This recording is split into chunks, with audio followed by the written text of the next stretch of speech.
How is everyone today? Hey, Andrew.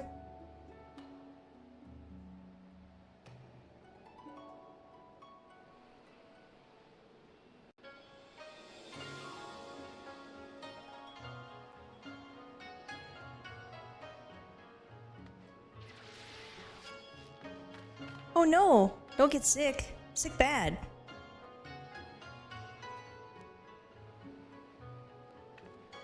Oh good.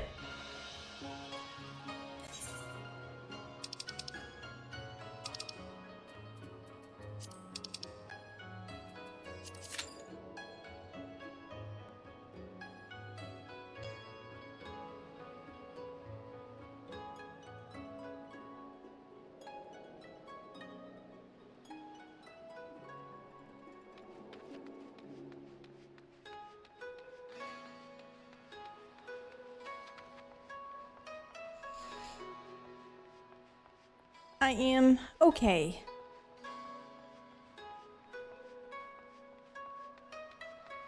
Work has been a little hectic.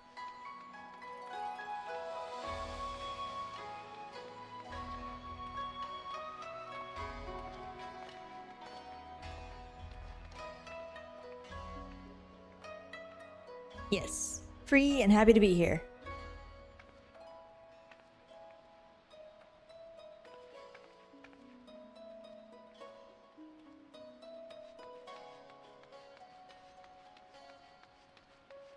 We're gonna get these two things done.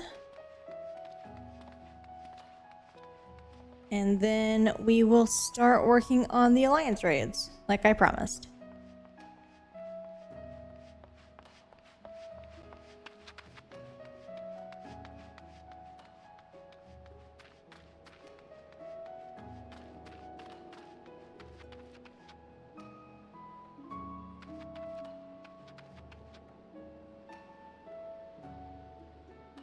Alliance raids. Different.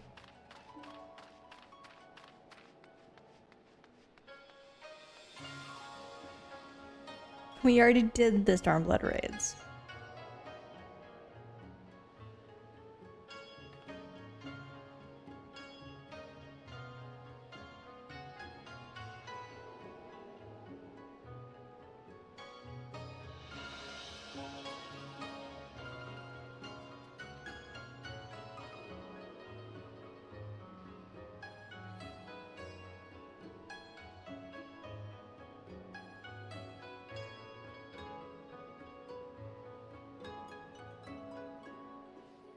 And Yuna's just gonna look real pretty.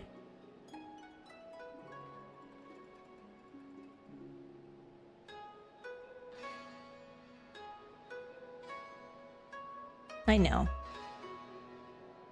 I am pleased with how she turned out, considering I mostly used her concept art, actually, not her endgame model, to make the 14 version.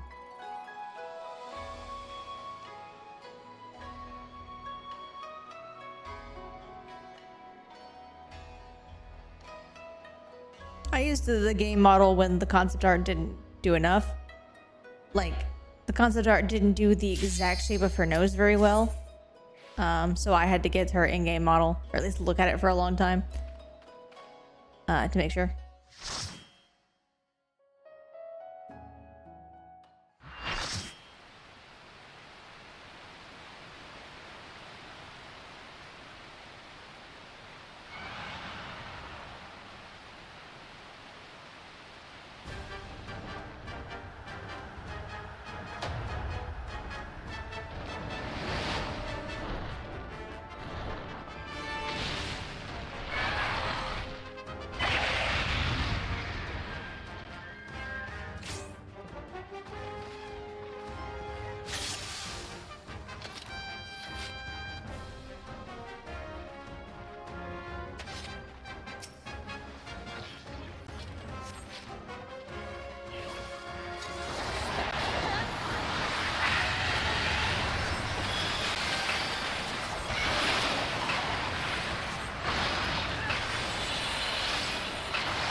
Oh, and if you know Rathalos from Monster Hunter, you know him here. See?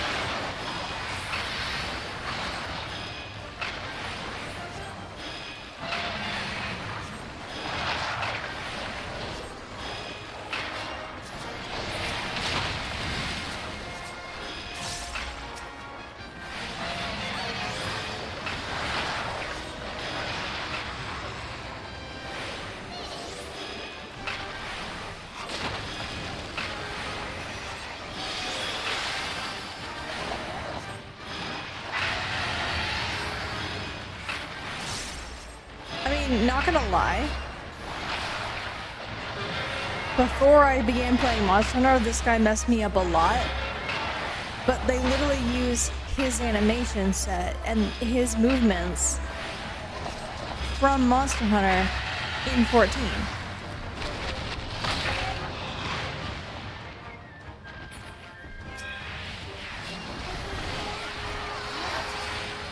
Yeah, so when I started playing some Monster Hunter, and I'm not going to say I'm good at it, because that would be a lie.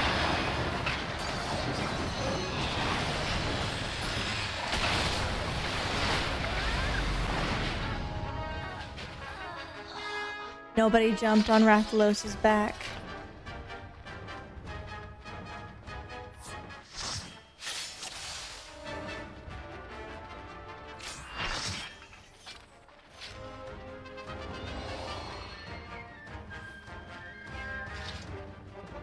I guess I'll do it.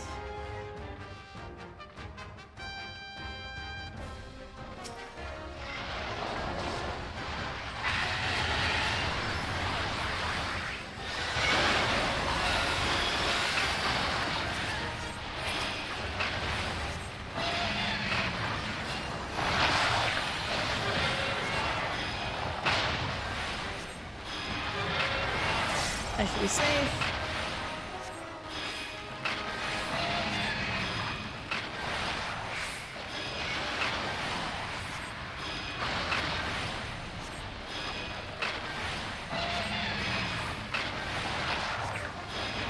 You can entirely ignore the ads. He kills them.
Okay, from now on, I don't have to heal at all. All healing is done by the potions.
Now, melee DPS should LB him here, but I don't think it will happen.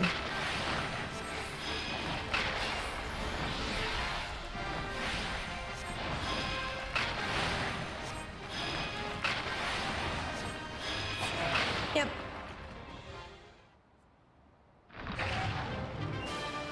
And as you can tell, you don't really need it.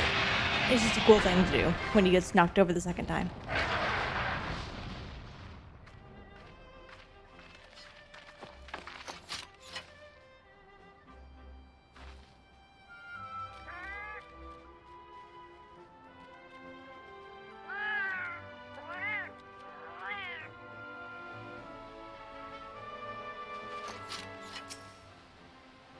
And we get to carve.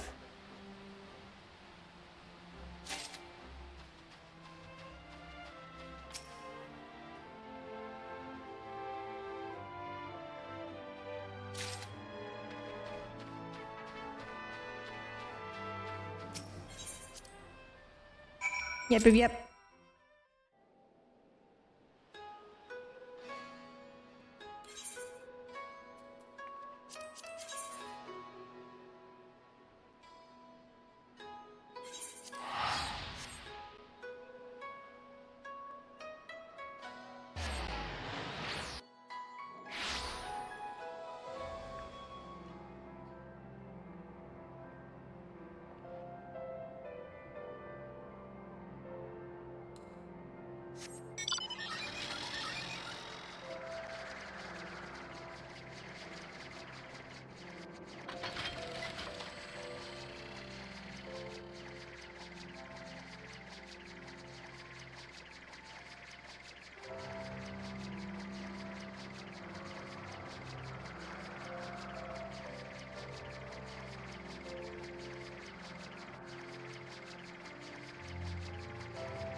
Forward and back.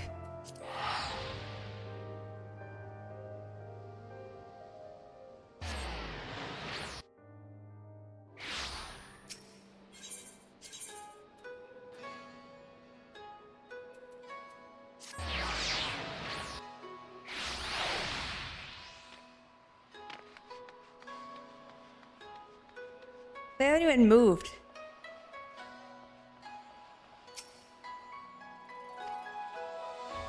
Guys, you haven't even stopped warming up and I'm already done.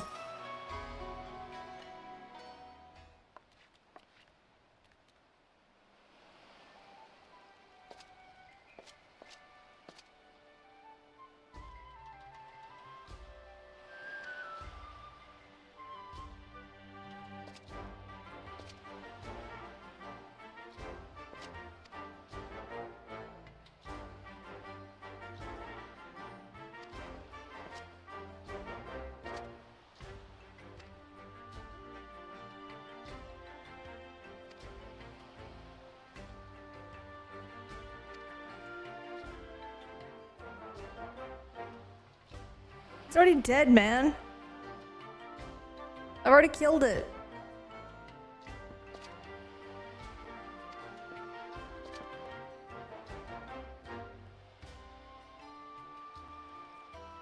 Could you even call this rivalry? You barely moved.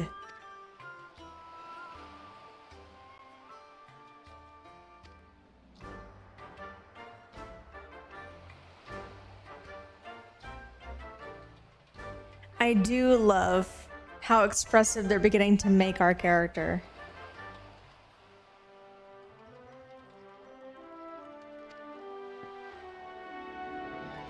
Like, our character can now kind of, like, do the one eyebrow thing and be like, are these guys for real?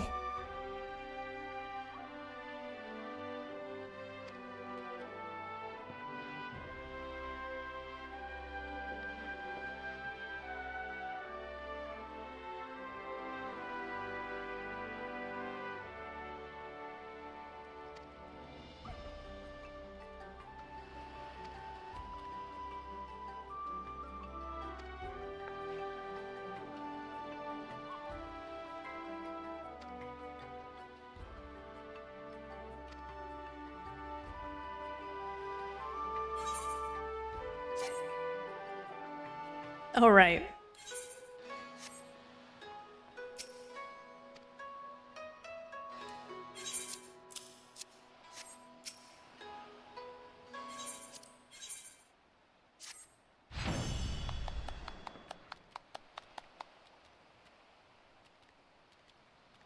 Listen.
Oh no. There they go again.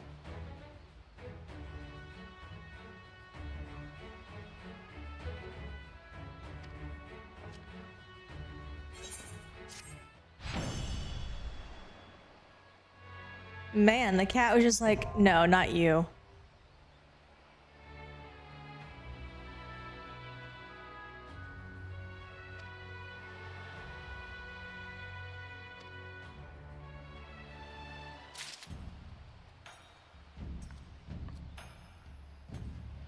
Okay. Well, bam. Nice and the easy.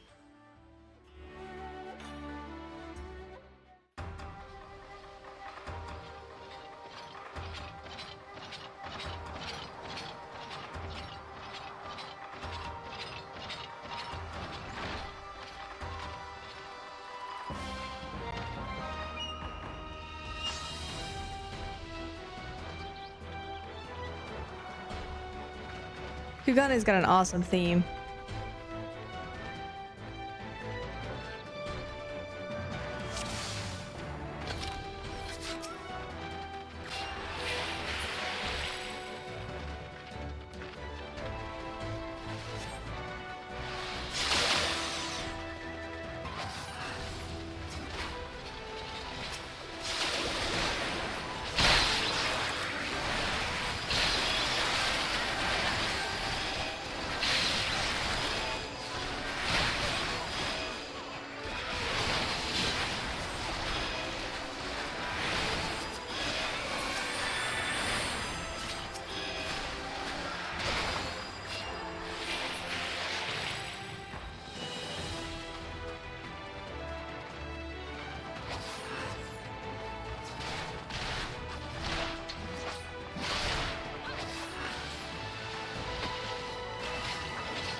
It has been a while since I have had a squishy Dark Knight.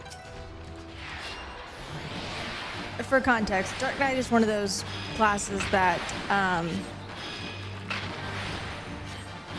if you're really good at it, it is the best tank. Like, you're not gonna die, you're not gonna, you know, take a lot, like if you take hits, you have plenty to you know, handle it. You know, these kind of things.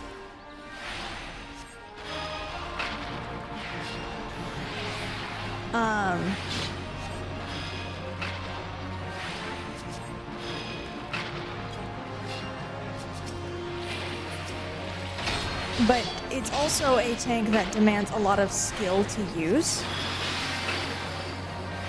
And so if you don't have a really good understanding of the class, it struggles a bit compared to the others.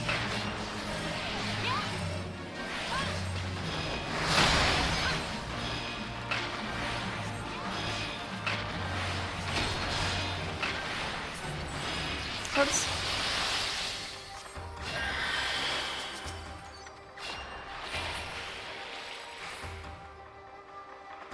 Warrior is another one that pretty much has an answer for everything, but the difference between the two is Warrior tends to be a lot more forgiving, at least, in my opinion.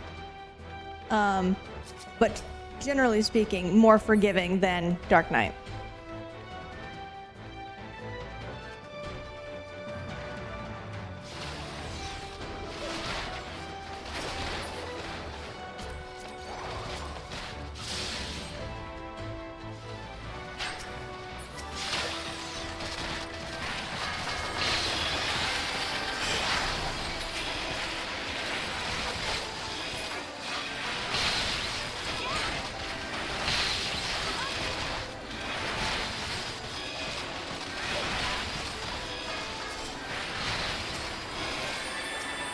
Hello, Rain.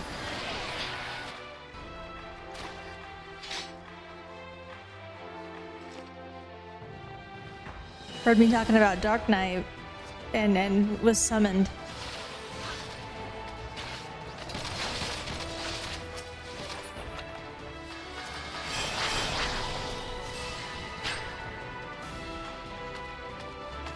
Don't worry, I haven't done the others. There's still alliance raids to do.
Whoops. I thought I could make them stun, and I could not.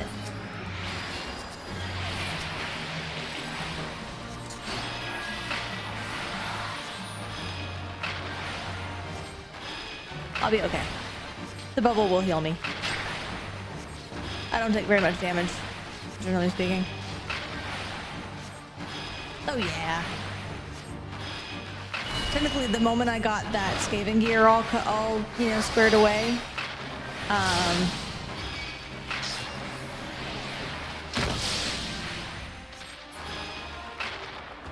I was overgeared for most of the dungeons for a while.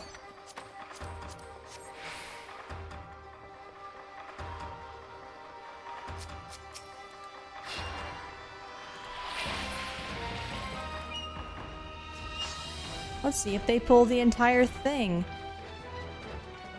I think they are, though.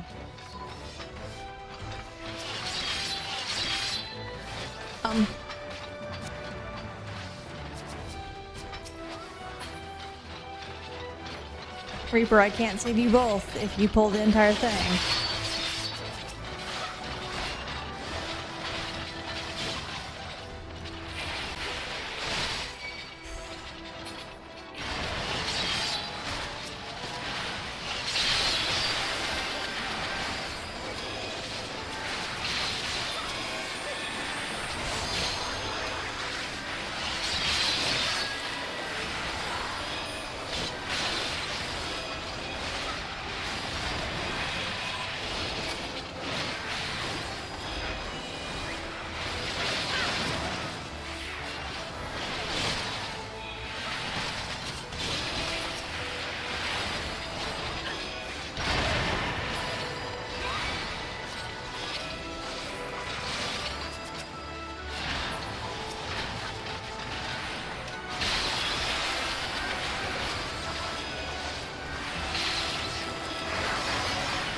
The DPS know what they're doing here, which is what's making this nice. Because if you don't focus down those two with the bombs on them, they will kill you.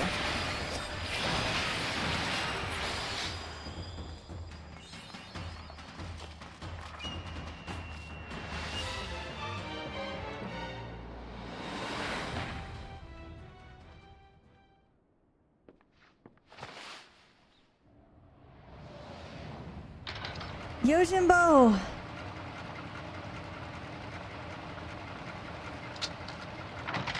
Our 110 reference.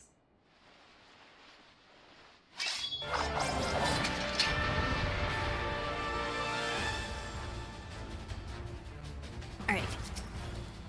Go forth.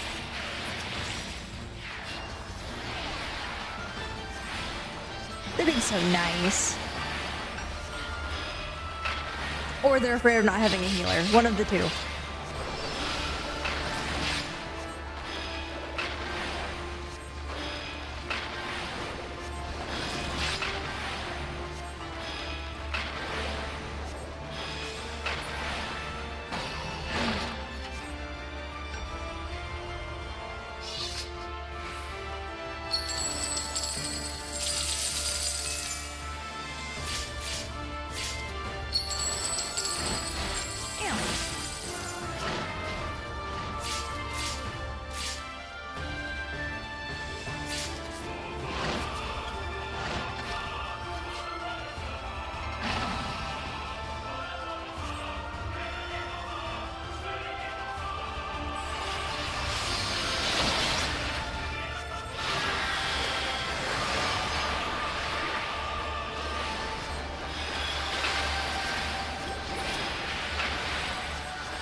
If you let him get a lot of money, it will kill you. It does become, you know, the move you're thinking of.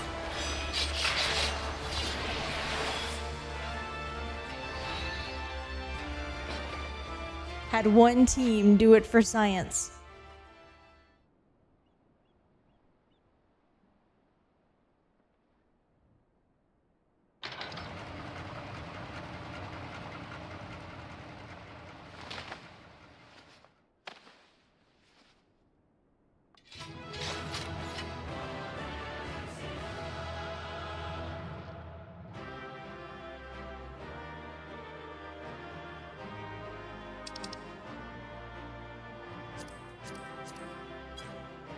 That's Black Mage.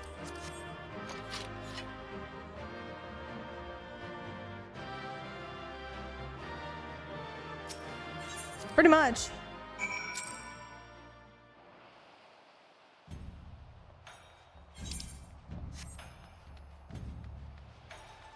Which if that's not the Yojimbo way. Mm-hmm.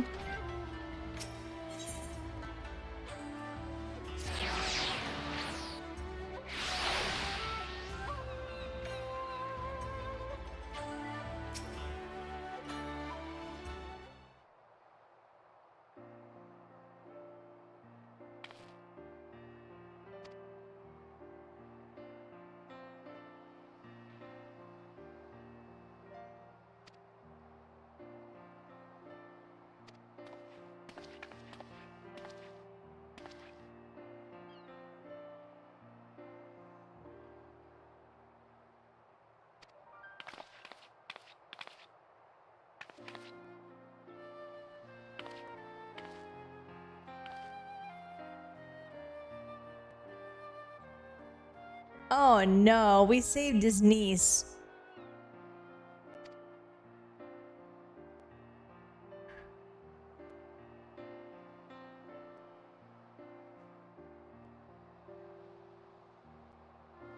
You owe me, Lolorito.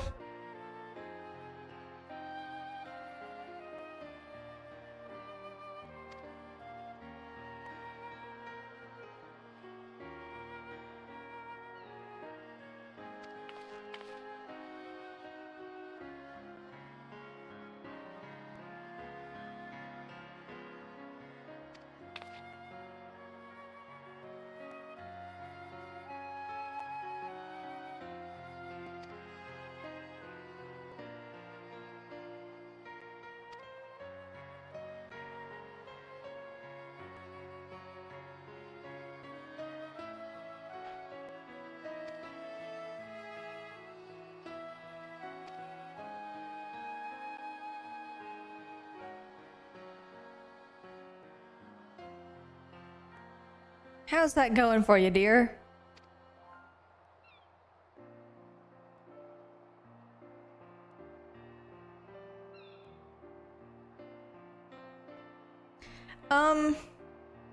So there's something that needs to be kind of understood when handling any character. This isn't just a, Lolorito issue. We see these characters through the eyes of our protagonist. Our protagonist has only seen Lolorito when he is doing the syndicate thing or when he is being a businessman. We have no idea what he's like as an uncle. And even then, he clearly loves his niece because he's going, hey, I just want to make sure that you're safe. You know what I mean? So like our character has no idea what Lolorito's like as an uncle. And for the most part, if you think about how Hancock is handling us, he does know how to build relationships with people through his business connections. Because again, the whole deal with Hancock is that he is to basically put himself at our disposal because of what happened in Ul'dah when we were accused of killing the Sultana. Which is a weird way to make amends, but he's the only one to try and make amends.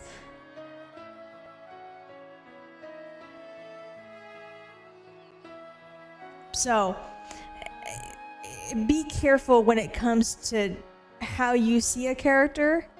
Again, any character, because like what music plays when they're on screen influences how we feel about them. Obviously, the things that we're allowed to see from them affects how we as the audience feel about them. Like, they do a lot of sneaky things to make us like or dislike certain characters.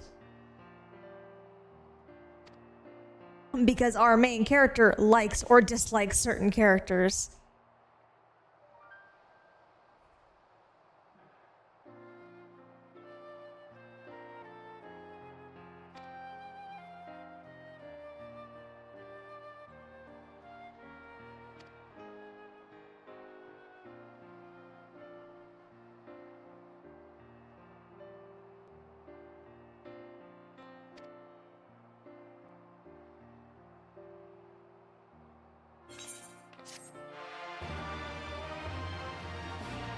They do it in books too. But books, it's more like word choice. Like, books, funny enough, actually let us be closer to our character in some ways, especially if it's a first-person perspective, because you don't need all these tricks to say how a character feels about the other character. You could just put it on the page. You can just write it. Obviously, write it well. Like, there's no... Like, I'm going to from this point forward assume that you understand that I mean from a technical standpoint it should be executable. do it right.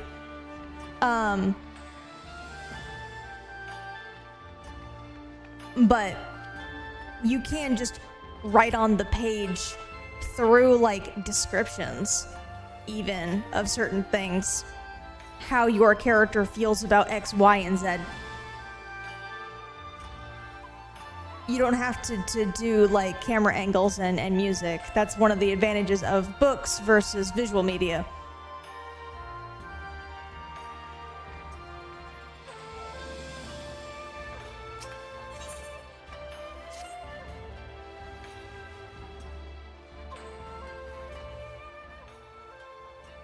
And of course, to flip it on its head though, you can say a lot more with fewer words in visual media.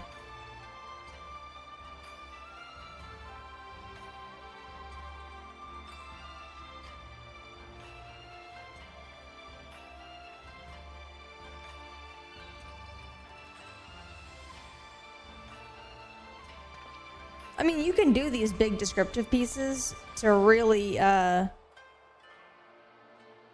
sell like how something is supposed to look. It's just you can use more metaphorical language.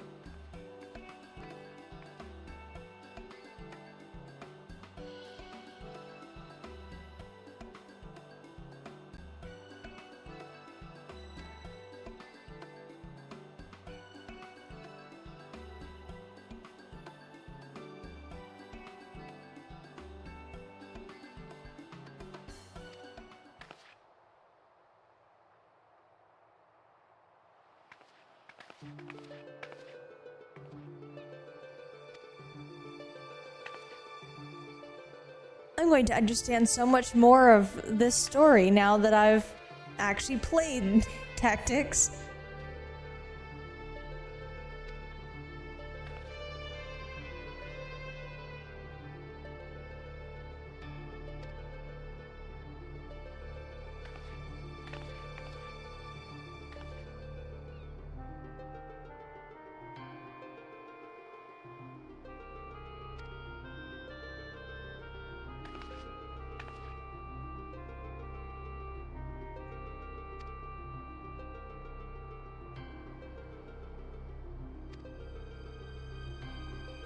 Although, now that I know who Alma is in Tactics, this is jarring. Because actual Arma was a sass machine. Like, Alma was incredibly strong-willed, so for her to break down in tears on your first meeting is a little weird.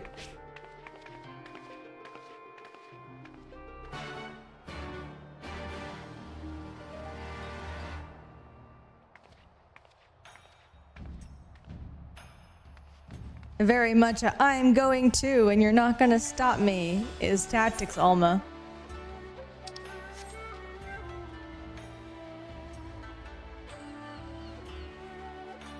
Yes, previous Alma only had to deal with the end of the world. My mistake.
Hey, Katarina.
Oh, she's a different Alma.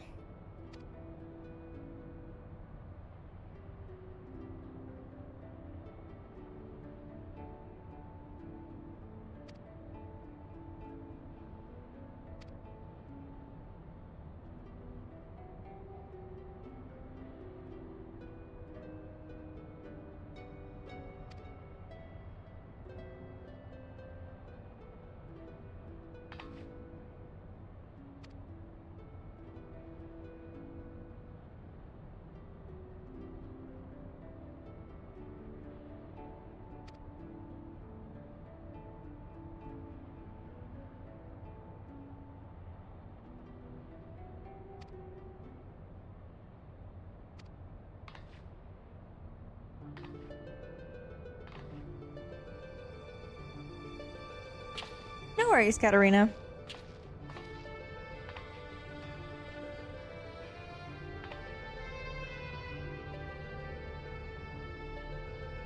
You know the drill. Meds, water, get some food. Rest.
Sid, I understand the message you're trying to convey, but I am friends with you. And Lucia.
Oh man, tactics.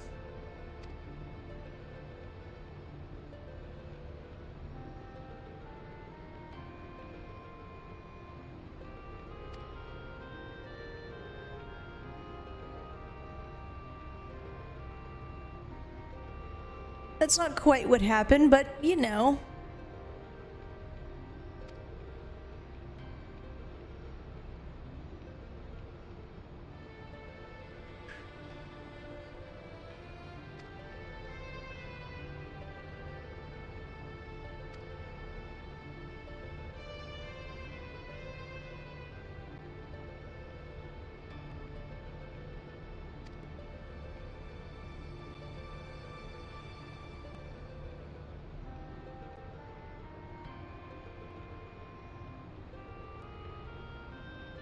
Alright, Rain's gonna join me for the Evilise raids.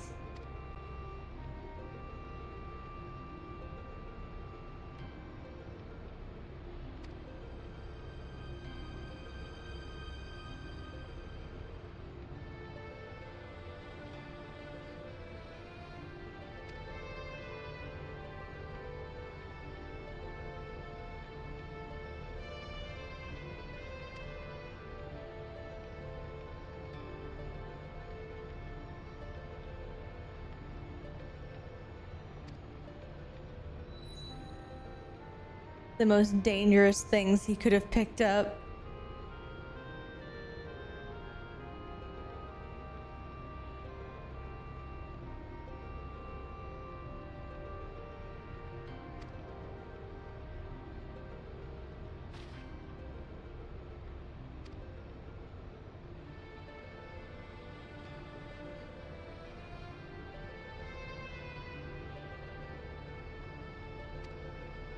I like how they're tweaking these tiny things to make it just unrecognizable from actual tactics.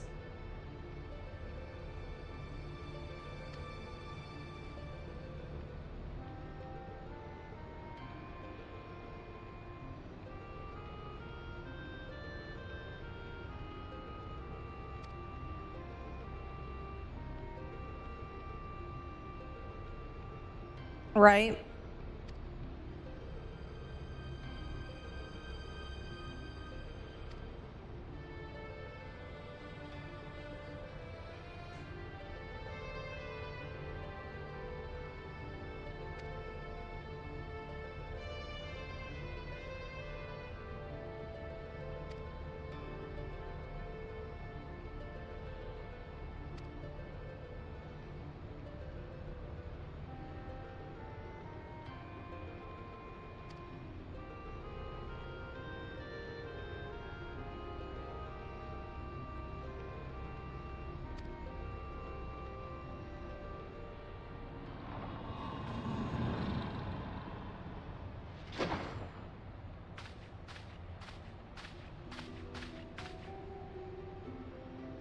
This little shithead.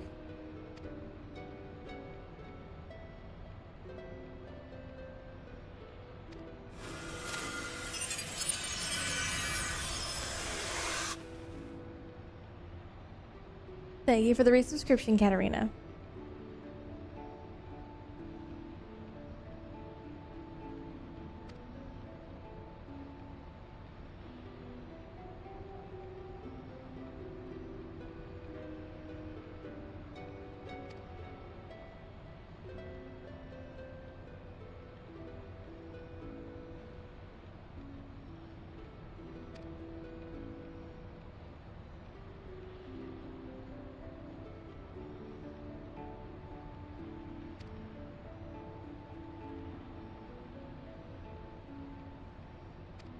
He's busy, kid.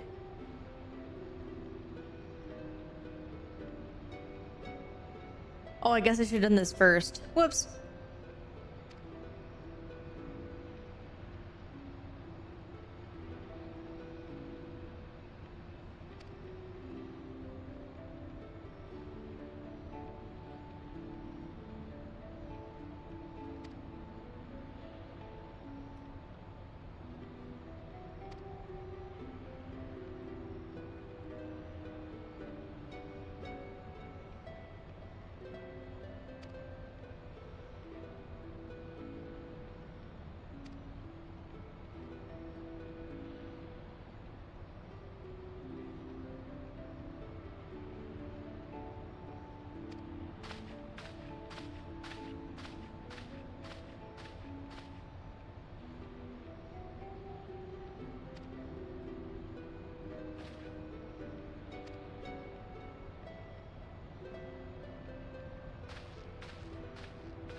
Hey, you.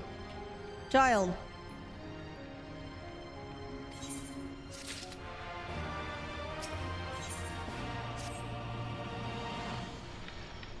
You don't get a name because you're awful.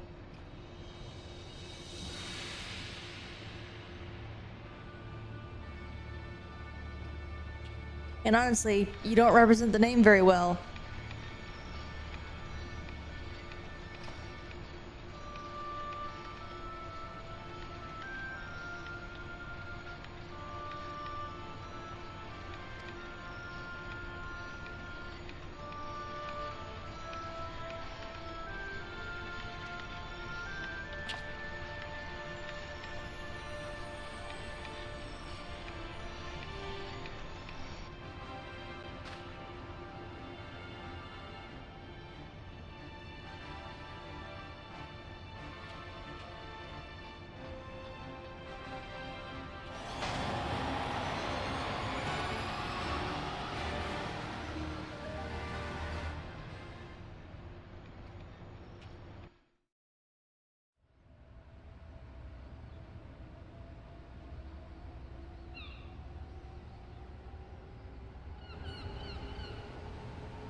Oh man, there's the tiniest sliver of where his namesake comes from. He's just a lot worse about it. Rude.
He's a brat.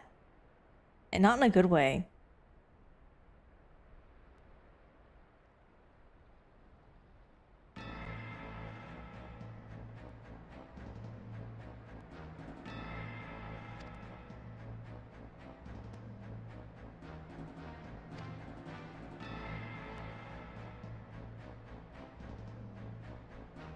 I have a bonking stick. My new one has a crystal on it.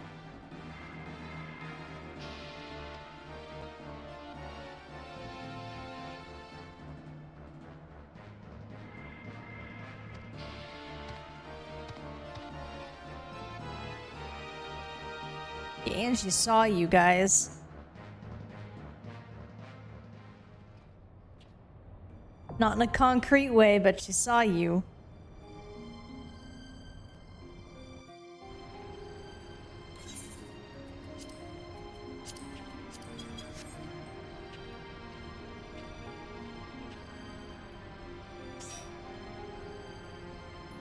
Alright, Rain, are you coming into the channel?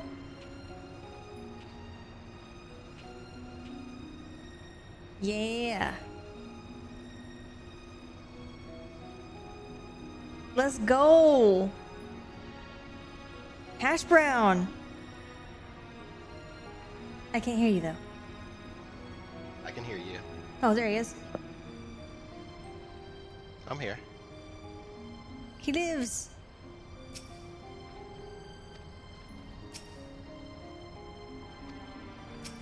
This will be a nice break from playing the demo. Oh yeah.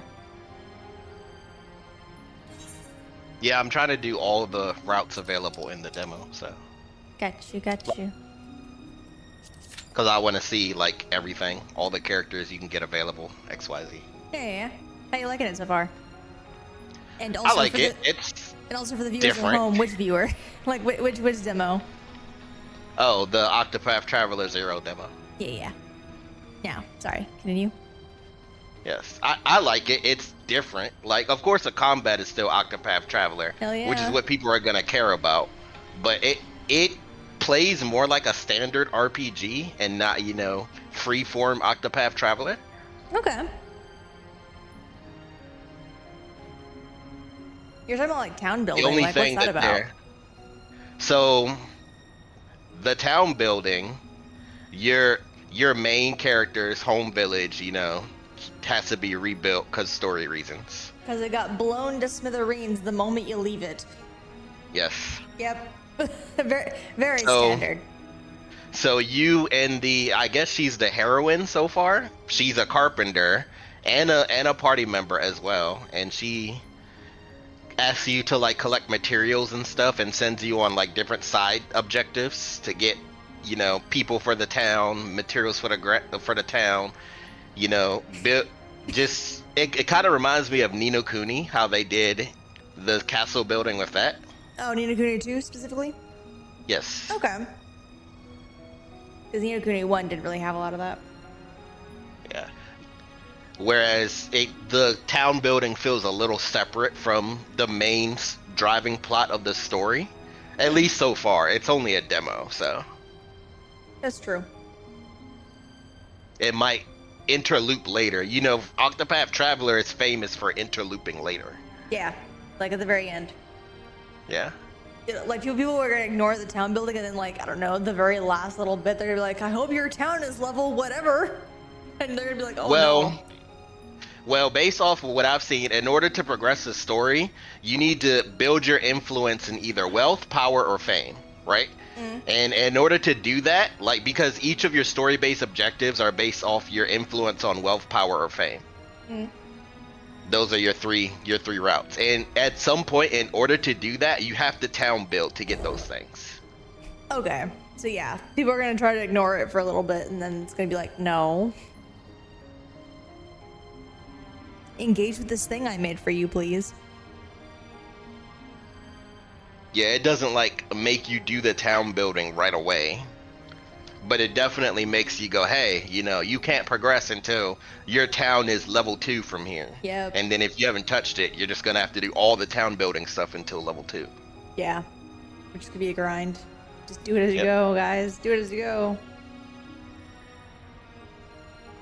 So what I've been doing so far is I've only done one route, and every time, you know, I get a new character, or it says, you know, this new town objective became available, I go back and do that. Yeah, it seems like a good Because idea. each of the characters that you recruit, even like the combat characters, can all do something in the town as well, which is nice. Nice.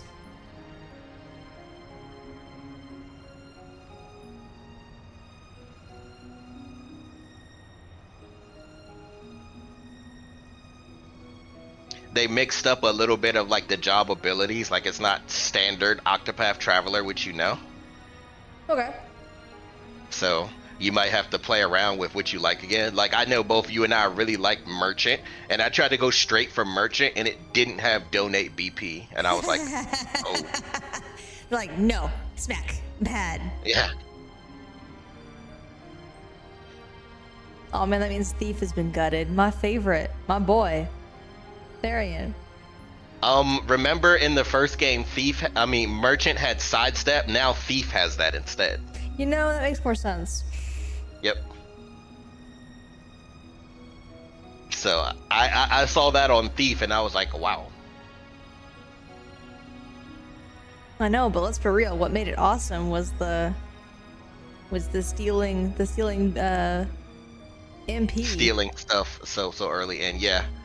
And then Thief spreading your is still MP to able your to steal. characters. Yeah, HP, SP. Since you create a protagonist and get to choose your job, your path action, like Thief's path action isn't stealing. Stealing is just something that you can increase your proficiency in. Okay.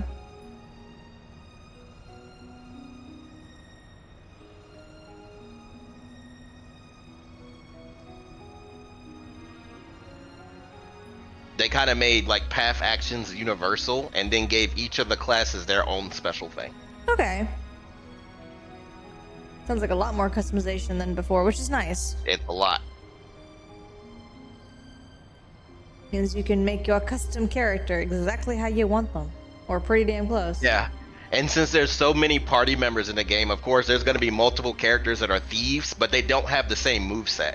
Like, you'll have a thief that has a different mix of moves that may have some, like, merchant moves as well as thieves, or may have some, like, hunter moves. Like, it's not all the same job. The only person who has the same, token skills are the protagonists, because they can change their job. Okay. It's Persona. Persona plus Bravely Default. Yeah. That's a good comparison, actually. It's very much like that. Yeah. Like, the main character is the Persona character, and then every other character is a Bravely Default character. Yeah. That's I'm like, hang on, that's 100%. Or hell, like even like Persona, like the other characters, they have a set kind of thing. Yeah.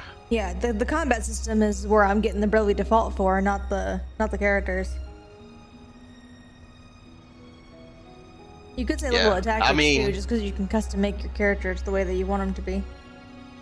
Yeah. It still has the boost system, like in Octopath Traveler. You Hell boost, yeah. you hit multiple times, or you make a skill much stronger.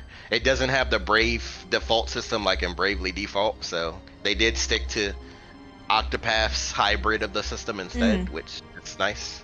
Yeah, I honestly, I like... Yeah, this might be just because I've only played a little bit of Bravely Default, and I'm much more used to Octopath's system. But I didn't really understand the Bravely and the Default sections of it, so I'm actually a lot happier with Octopath's version of it than I am with Bravely Default, even though Bravely Default is the originator. Yeah. Well, the difference between it is the boost. Like, you can get multiple normal attacks with the boost, but if you boost any special skill, it just powers up the special skill, right? Whereas the difference between boost and Brave is actually giving you an extra turn each time. So you can Brave 4 times and do 4 different actions, which you can't do with boost. Oh, I see. And then default is just defending, but super. Okay. You generate more turns for later by That's default. something I need to do. That's something I need to do. Sorry, I've gotten distracted now. I need to stream Bravely Default on this channel eventually. I mean, the Switch 2 version is out, and it's really good. I'm not getting that stupid thing. I'm gonna go get the OG. The key card. fuck the key You just hate cards. the key card to death. Yeah, no. If I can get the actual game, you know, from a different source, I'm gonna. So I'm gonna go get the original. You would literally play and love the HD remaster if it wasn't a key card, Yes, which I is would. hilarious. Yes, I would. The fact that it's skeevy and they're doing a key card thing instead of giving me the actual goddamn game has made me just go, nope, I'm not I paying know, it them is for the privilege. It is a very much a crappy practice. I know. Like I won't deny that. Now, to be very clear, you know, for, you know, the VOD and, you know, YouTube, the reason I am against key cards is, yes, it's skeevy, but the reason why it is skeevy is because if any reason they decide to revoke access to this game, they can. To everybody. Or hell, to select regions. They can literally key say card, the you're US just renting audience a has copy pissed of us it. off. What's that, Rain? I said yes. The key card, you're just initially renting a copy of it. You don't own it. Yeah, and I'm like, no. Now, to be fair, they also did this with. Well, that's what I'm saying, Andrew. Is that no? They can revoke your access to this game whenever they want, because you don't actually have it. Technically, they tried to do this with the Switch too. Like, yes, we have the physical game, but even then, they're like, oh, but you're renting it. Like that's kind of the bullshit they pulled with the first Switch. But like, I still have the damn game. Yeah, like all the key card does is load a digital copy of the game onto your system. That too. Andrew's also technically it's a download, so not the internet. Because you can just download it as an offline version. In fact, I think that's what it does by default. Yes, Rain? Yes. Yeah. You do not need an internet connection to play the key card games. Yeah. In order to get it the first time, yes. Afterwards, the first time.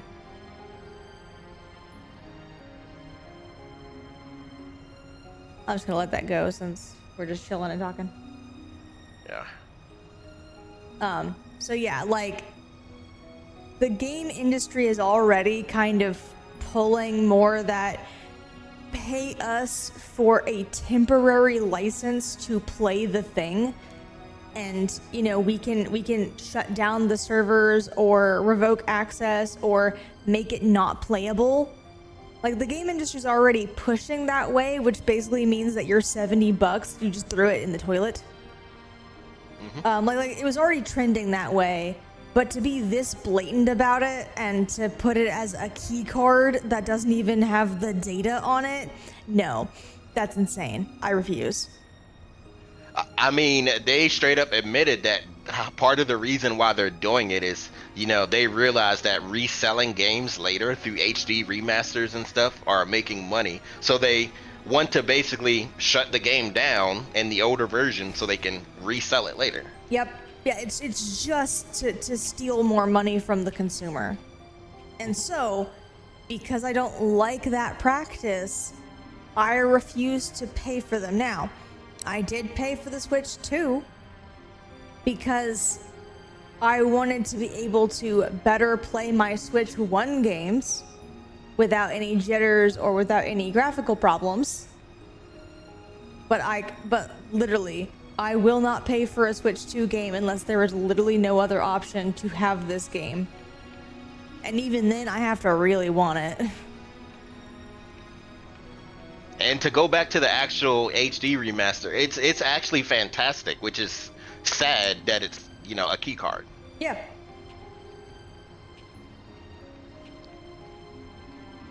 Oh yeah, like I am not mad at the developers because like they're just yes. Like I'm not mad at the developers for putting their games on the Switch 2 this way, because like Nintendo is the one that enforces the key card thing. You know what I mean? Like it's Nintendo calling the shots. Mm-hmm. It's their hardware.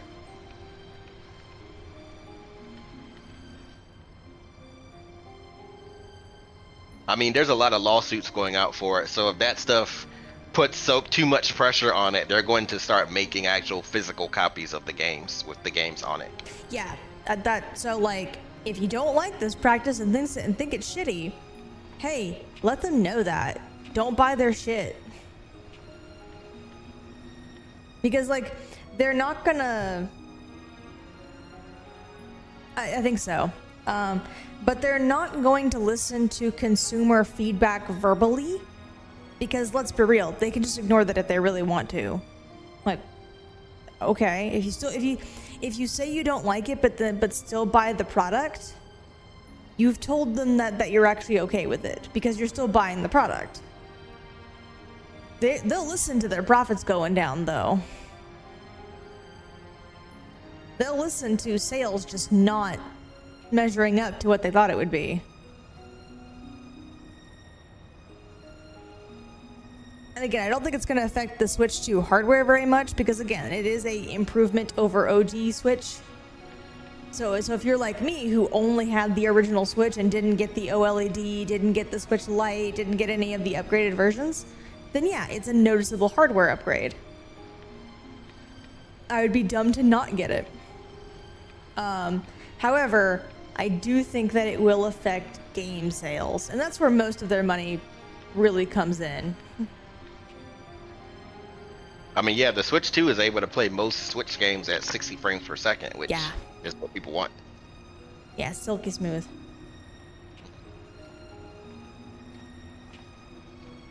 Yeah, like I loved my time playing the Bravely Default remaster. I would actually play through it again, but I mean, that doesn't change the fact that it's still kind of disappointing that, you know, it's a key card. And if I didn't want to play Bravely Default again, because, you know, it's been so long since we had access to it, because it was a DS game beforehand, and you know what Nintendo did to you know, DS's whole database gone. So I mean, you can still find a physical game.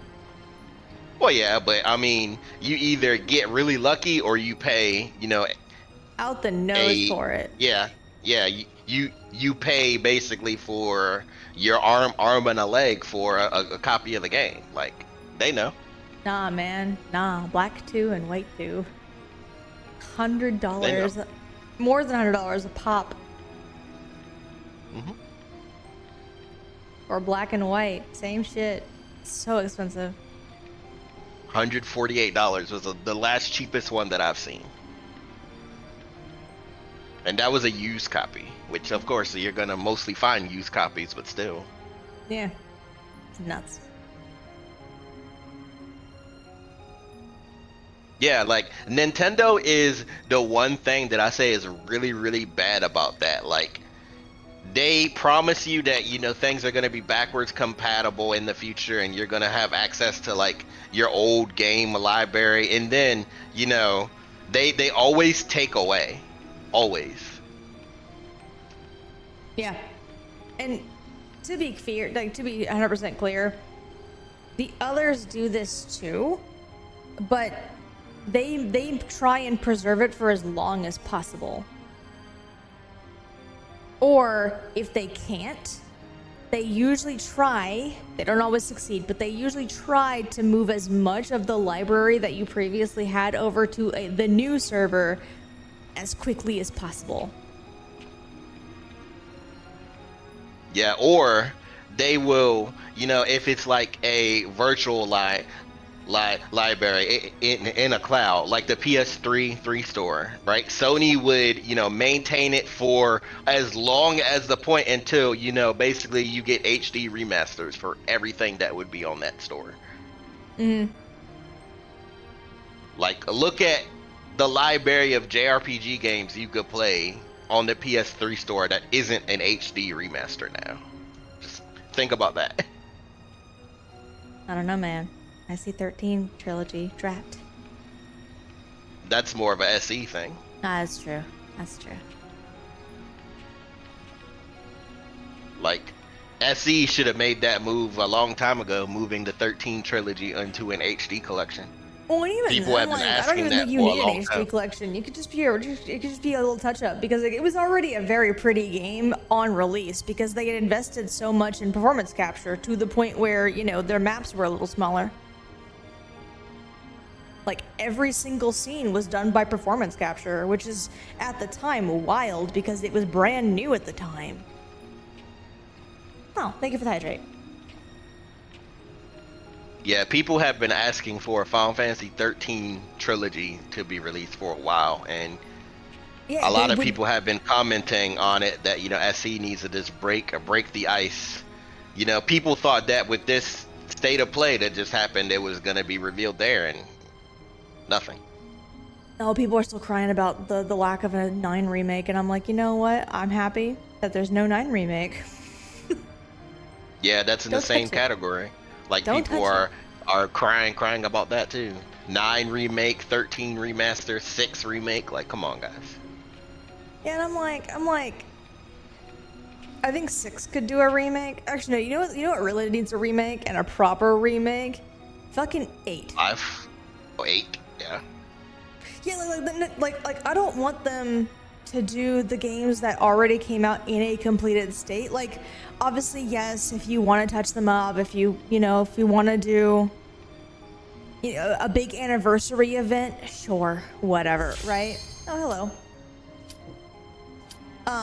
You know, like, that makes sense, sure. But the ones that need it the most are the ones that didn't do well.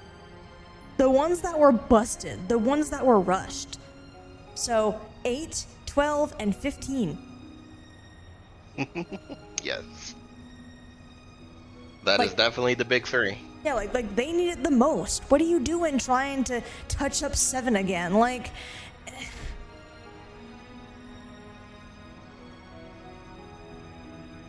we already have so much content on 7. They need to breathe new life into the big 3 in order to make them more appreciated amongst the community. Yeah.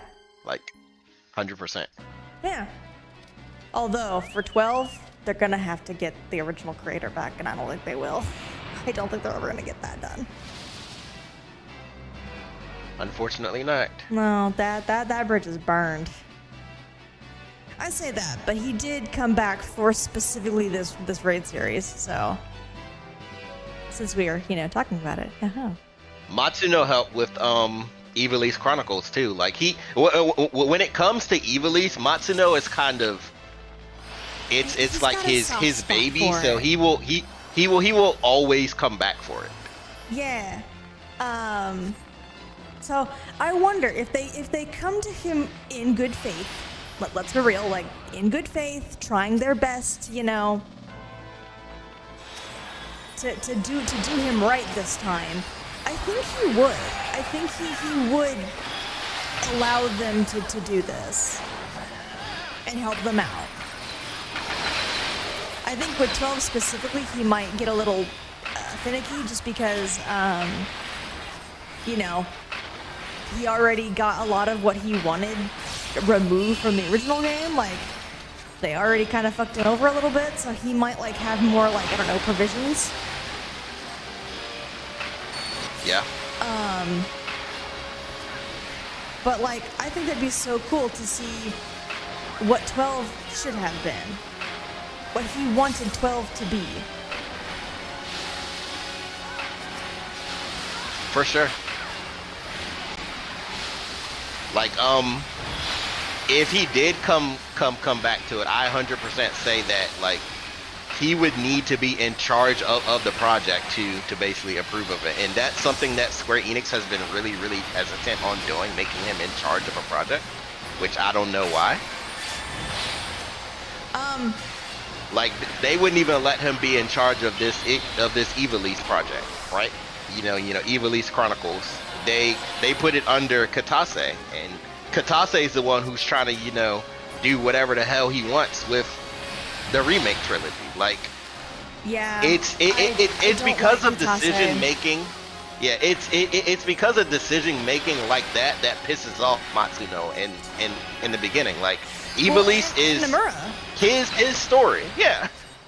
Yeah, it's Nomura. It's hell, Ito's not there anymore, I believe. You know, OG Ito. Yep. Like, I need a tank to grab this. I'm dying over here. I died because of it. Yeah, I'm like a tank. I don't care what tank, but a tank.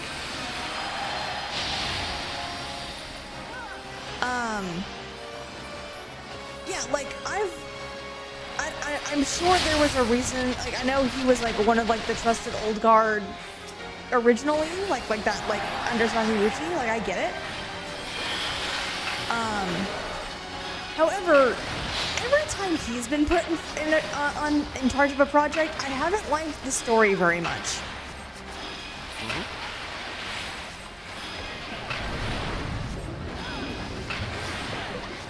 I'd have to double check that with 10 because I did like 10 and he may have been in charge of 10. But I don't think so. I think that was a different team, wasn't it? I have to look at 10's credits. I don't know when Katase became like a really head story development guy. He was there in 6. He's the head of 6. Yeah. Although that was a co together. Well, don't. Like that one was double-headed, just like the 7 remake is. Yeah. So I don't know like that, but I know Katase was 6 because that's when Sakaguchi was moved to that more overseer kind of role. You know, to kind of, you know, do the big company stuff that he now had to do because 1 through 5 was so, you know, successful. So he left it in charge of Katase and I forget who else. I think it was Ito. But I know it was 2 people. And again, I had to double check that one too because it's been a hot minute since I've looked at the development, you know, story from like the classics. It's been a hot minute.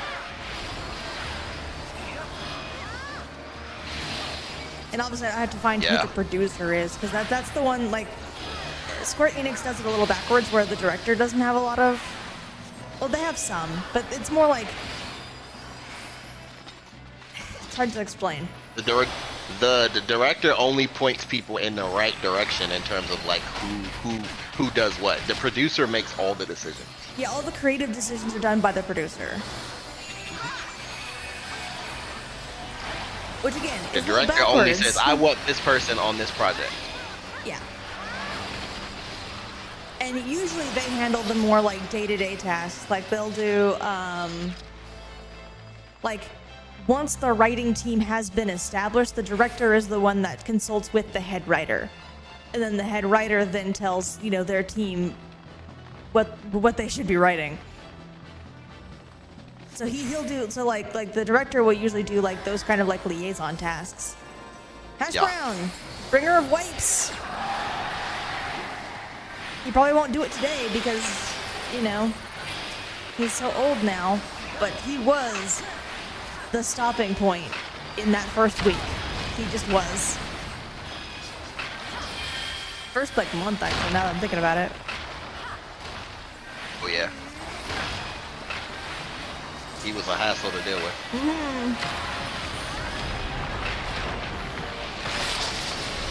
Specifically because of that mechanic. People could not see it very well.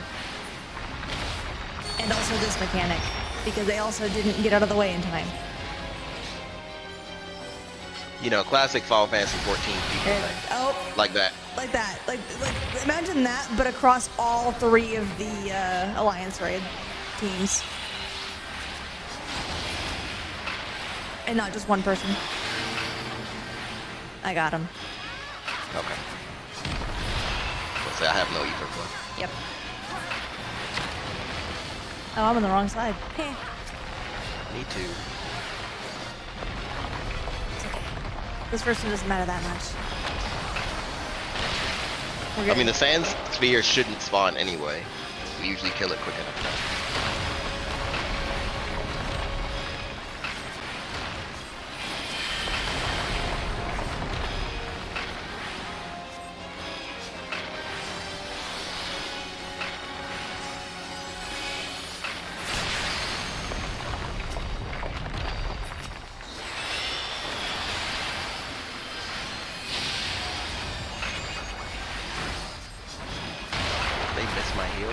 They did. They're very far away for some reason. I got that problem.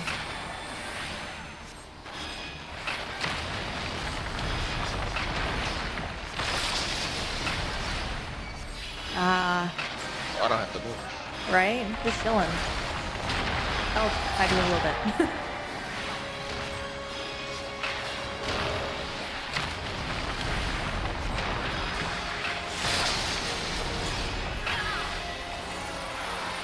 This is not a good spot, but we'll see if I manage to live.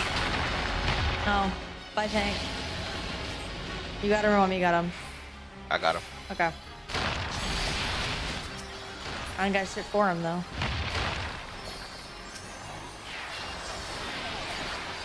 He's not getting up yet. Take it up. I have it a size. Oh, bye Bard. I got the Bard. I think they were the one taking the hit.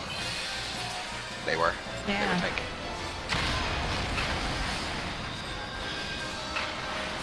There's Tetra for the tank. I got a size for the Bard.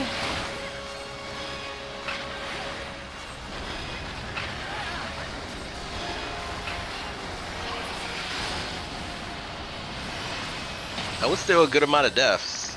Yeah.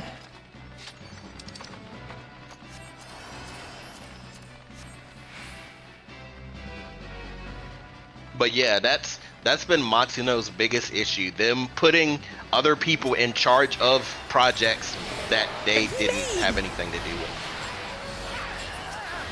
That literally he made. Yeah. Like he was upset about Evilise Chronicles about it too. How he had no say in the decisions other than, you know, queuing off on the story inputs that they did. But like in terms of like what they did and, you know, keeping the game faithful to the original and all that stuff, like he didn't pick any of that stuff. He actually wanted the War of the Lions telling. Yeah, Matsuno knows what's up. That's why I didn't pay for it. Like, that's why I didn't buy it. Not because of like I didn't know about the Matsuno thing specifically, but the fact that they didn't put the War of the Lions in there. Because I liked the War of the Lions changes. They were cool. Let me make Ramsa a Dark Knight. Suits him. Yeah, he had argued that the War of the Lions, you know, version of the game was the superior version. So like there was no reason to make a classic iteration of, you know, tactics. Like everybody would rather play the War of the Lions version. Yep. Again, it was so good. Like do all those really cool things you did to make the game nicer to everybody with the War of the Lions version. That would have been awesome. I would have paid for it. As soon as it came out on PC, people immediately modded the War of the Lions version in it. Of course. Thank you. Like, PC modding community has done us a solid this one time. it's like they knew the correct course of action. Yeah. I mean, they did that with you know that 3D version of Majora's Mask that came on, I think, the 3DS. Mm-hmm. That like I forget now. I'm not a Zelda person, so I don't know exactly what the gripe was or why it was a gripe. But something about the Zora swimming not working quite the way people like it to. That really made it finicky to use in the Majora Mask remake. Mm-hmm. And there was something else too, though. There's a couple of things that like were fundamentally different than how they worked on the original game, and like the mod community immediately made a Majora's Mask mod, obviously for like PC playing, to make those things that just were worse in the remake be like better. The original Yep. game. Yep. But still have the nice 3D look, you know, the nice upscale textures and stuff like that, because it was a remake. Mm-hmm. Yeah, and the sad thing is, since everything is about money and business in the end, like I bet you within 6 months from now, they're gonna try and sell the War of the Lions package for Evilise Chronicles. Like I bet you. Then I might actually pay for it. Because until then, I'm not touching it. 10-foot pole. 10-foot pole. 15-foot DLC. pole. It's always DLC these days. Yeah, that's true. But again, if it's not an option, I'm not paying for the full price game.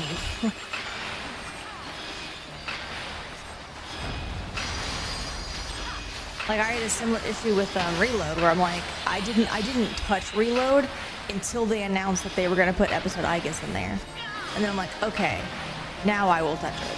Now I'll pay you for it. Is the fact that because I wanted FES, Yeah. and until they gave me basically FES, just prettier, I was gonna be like, nah, FES is what I'm gonna keep. I have this game.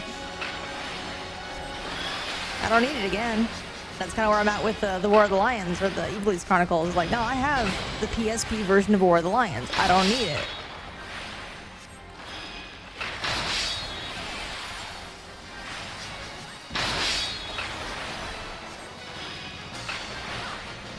I still have a functioning PSP too.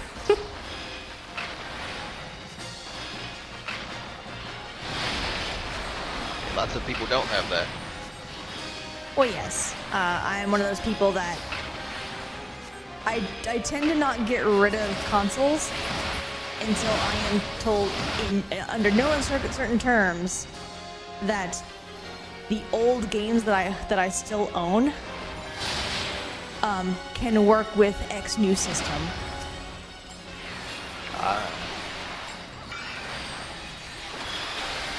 Like, I didn't get rid of my PS4 until they had confirmed 100% that PS4 games work 100% fine with PS5. And the reason why is because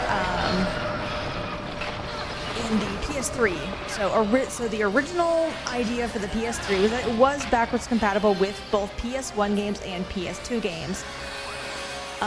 Something went wrong. I don't know exactly what. But the original version of the PS3 could play both of these type of games. So I sold my PS2. Now, you can tell that implementation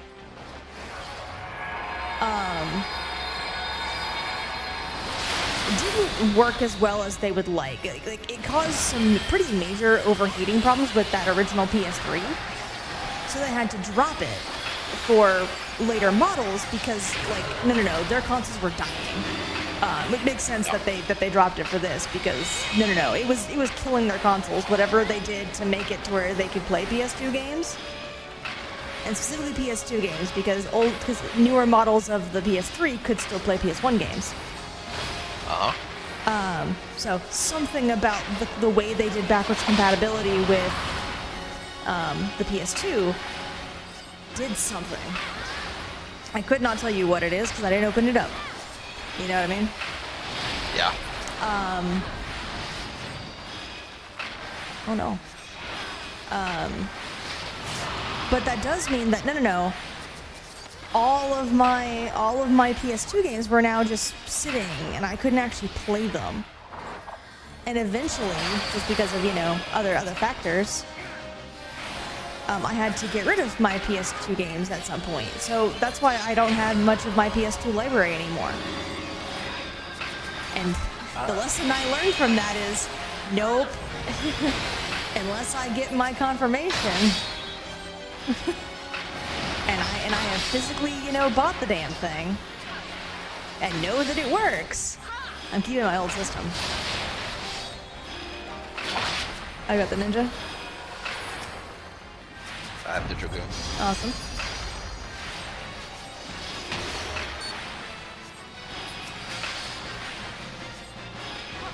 Yeah, well, I need to use my money to buy the new one. So selling the old system is kind of a thing, Andrew. It's how I pay for it. I'm poor, Andrew. Oh, I leveled.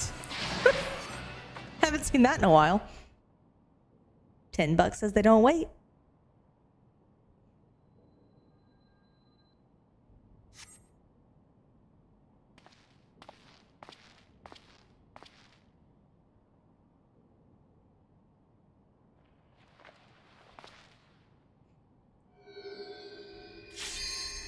Man, look at this asshole. Remember this piece of shit?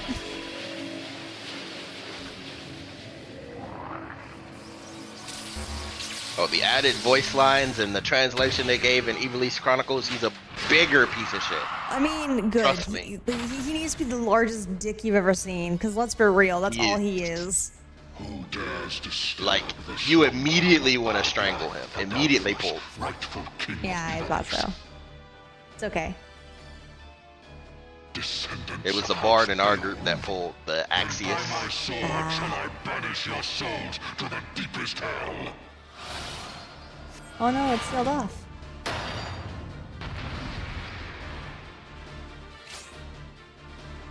All my friends hate Argath. Pretty funny.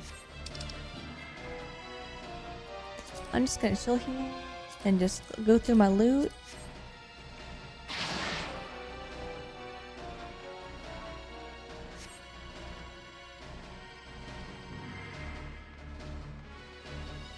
You will be judged.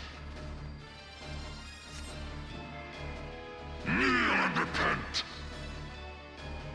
Couldn't just, you know, kill him twice. You have to kill him 3 times.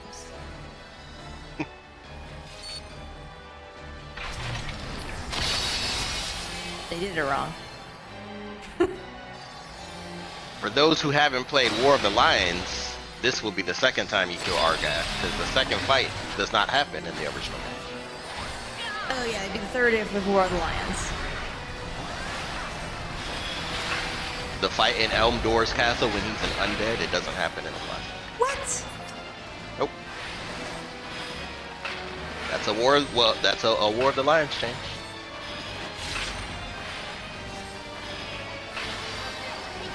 So sad now.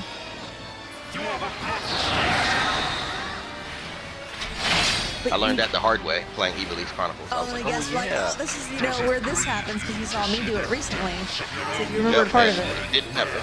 Yep. And I was like, oh yeah, it's not in the classic. Yep.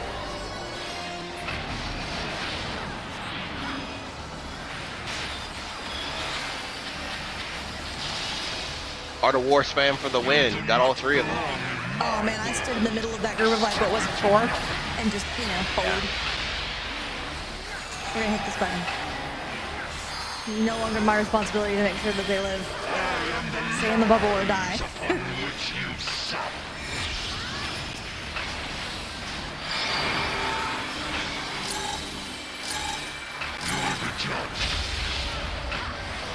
I learned forever ago that this entire like mechanic. So for Andrew, you know, since we know what's going on, but he doesn't necessarily.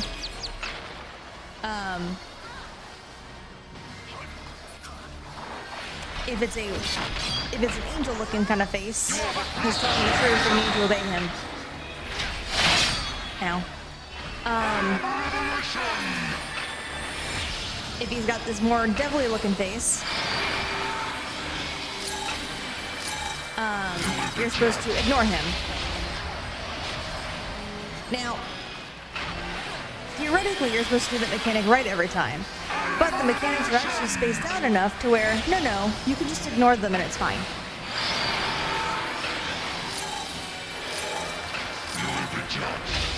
Maybe that one looks like I hit, though.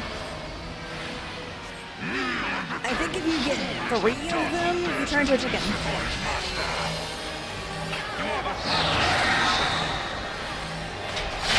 And you lose track of your character. Like, it kind of just runs away on its own. This is why you put them in the middle.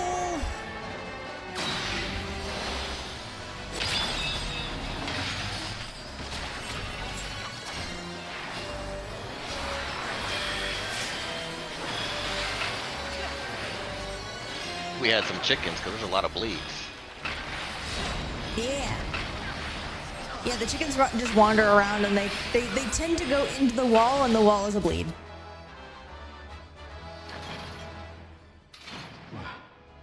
Where am I? This body. It is not my own. Oh, gods, what have I done? Save me! Ramza! Save me! No. You're a dick.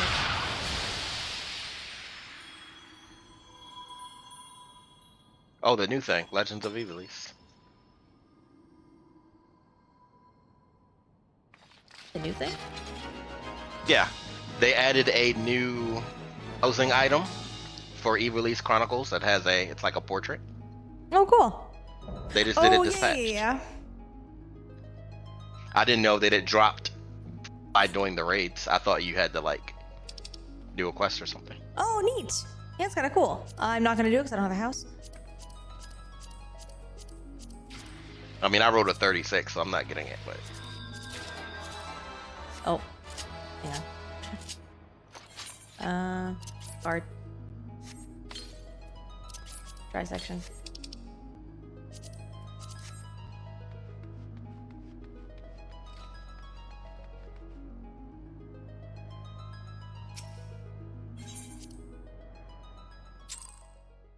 Poor Rain.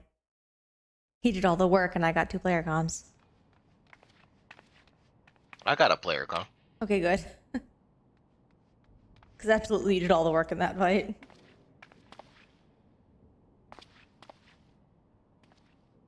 I ignored every single mechanic of the truth or lie mechanic except one. You only need to do one. You didn't even do one. Yeah. Again, they're spaced out enough to where you only take 2. And then it drops off before he does the 3rd one. Now, if you get hit by a mechanic in between the 2, you know, that's a problem, you know, right? Like, the rest of the fight, you have to do it right, but the truth and lie mechanic, nah, you can ignore it. I could have sworn it was in the beginning it was 2 and then it was 3, so you had to at least do 1. Nope. It's always, if you get it wrong, it always increases your stack by 1. So as long as you know, and the way it works is you're almost guaranteed to get one of them right by just standing, keep hitting him and Keep hitting him, yeah. Yeah, keep hitting him and don't move. So you're guaranteed to get 1 right. Right, the first one was a true. I'm actually looking at it because I'm curious about that. Yeah, you saw the entire fight where I didn't because I was in cutscene. Yeah, I have it recorded.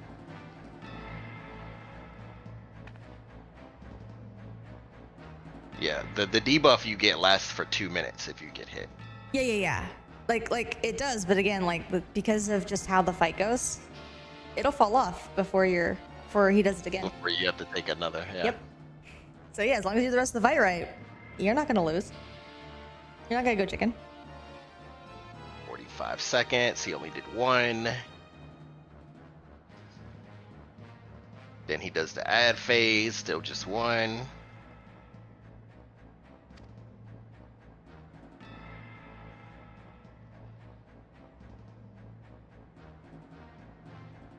Then he starts lying. 1 lie. I know I ignored this one because I get a stack here.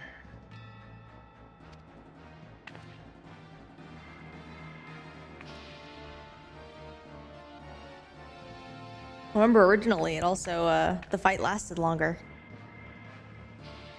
Yeah. Yeah, so you'd actually It's probably just because of how fast you kill him now, I'm guessing. Cause yeah.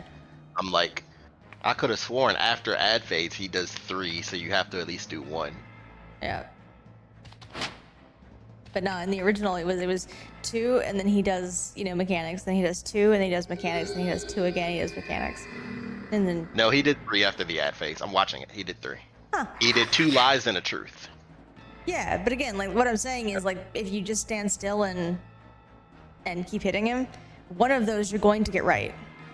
Yeah, like I'm not saying you're wrong in terms of that. I'm saying that you have to at least do 1, and the truth is usually stay still anyway. So as long as you are in his hitbox hitting him, you don't notice it. So that's probably why you had thought that he only does 2, but he definitely does 3 after the ad phase. Okay. Yeah, I'm talking about specifically you getting the number of stacks. Not necessarily how many times he does the mechanic. It's just in every set you're likely not going to get enough to turn into a chicken. And then again, Yeah, just you have to fail all 3 of them after the ad phase to turn into a chicken, because he does them in like 30-second intervals, and the debuff is 2 minutes. yep. And So again, you're you have to guaranteed be- to get one right. Yep. Mm-hmm. So the only way it can really get messed up is, like you said, if you get hit by a mechanic. Yeah, like obviously, if you get hit by a mechanic, then do a truth and lie correctly. like obviously adjust your play to what you need, right? But I'm assuming that, you know, if you are doing the fight correctly and intentionally choose to not do this mechanic, you're safe. Yeah, because after like I literally ignore all of the truth and lies until the very last one, because that's the one that you have to do pretty much. Whereas I ignore all of them. I've always ignored all of them. And I never go chicken.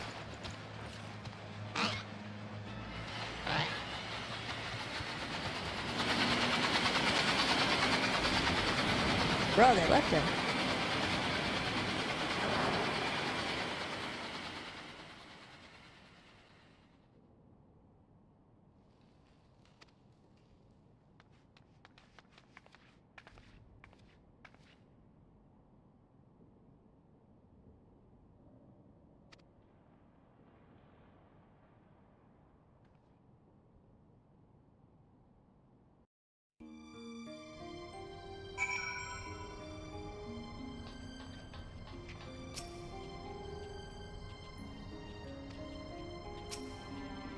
But yeah, I mean, I would love to see, going back to our old conversation, I would love to see Matsuno get behind another Ivalice project instead of, you know, just being side support. Because I mean, you can say all day, oh, he was involved in Ivalice Chronicles, he, you know, approved everything, but he wasn't the one who was directing like the choices. He was just going, yeah, that's good.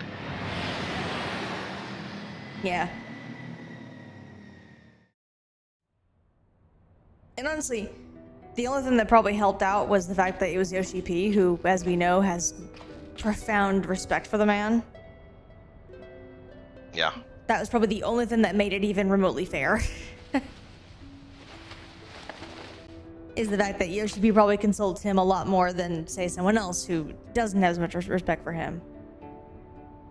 Funny the thing is, even though it was being done by Creative Business Unit 3, Yoshi P was not the director of Ivalice Chronicles. Oh, never mind. Yep. It was Katase. God damn it. Yep.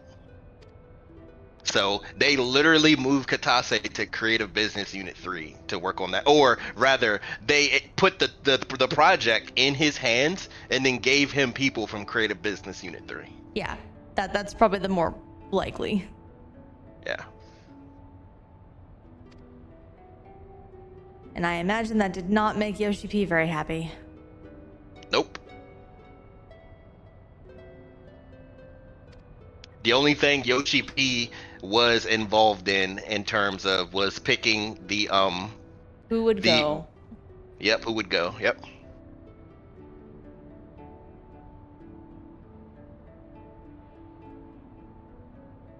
Picking which of his employees would go work on Ivalice Chronicles and stop working on 14 at the time. Mm-hmm.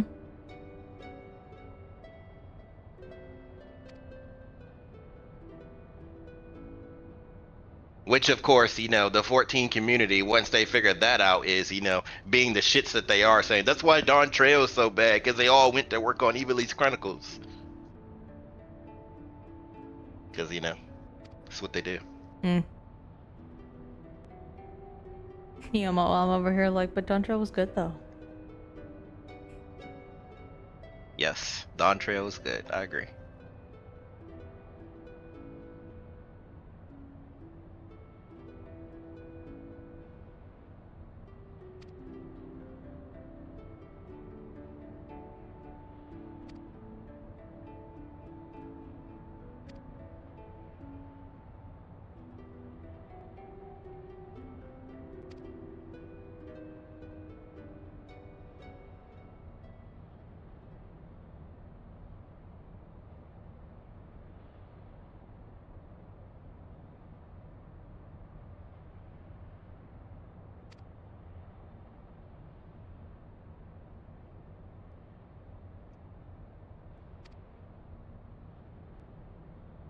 Dun dun dun.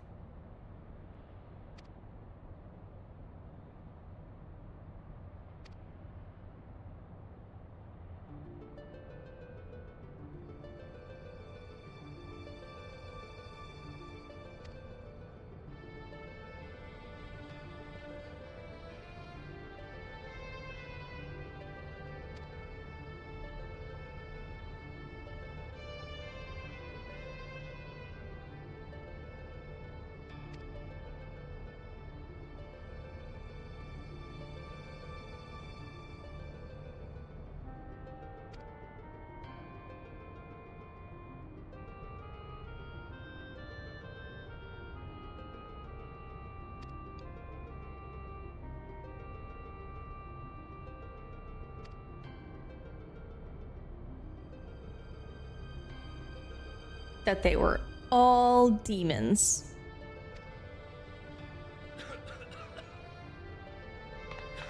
White Orsite bad. The Lucavi are bad. The Lucavi are morally blue and orange. Can't really call them evil, I guess by our metric. They are rather to their own gain. Well, yeah, because like, let's be real. Everything they do is just to bring Ultima back, which to them is a noble cause. Yep. That's why I'm like, it's more blue and orange morality because they're not human, so they live by a different moral code. But obviously, it wreaked untold destruction on the human world because they just don't care about the humans. In a way that we don't really care about ants that much. Until they get in our house.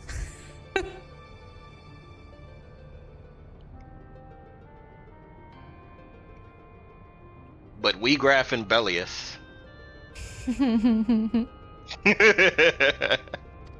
Poor Belias. Everybody's hated words. I think because I overprepared, it didn't hit me quite so much as it would the others. I had almost forgotten that fight entirely.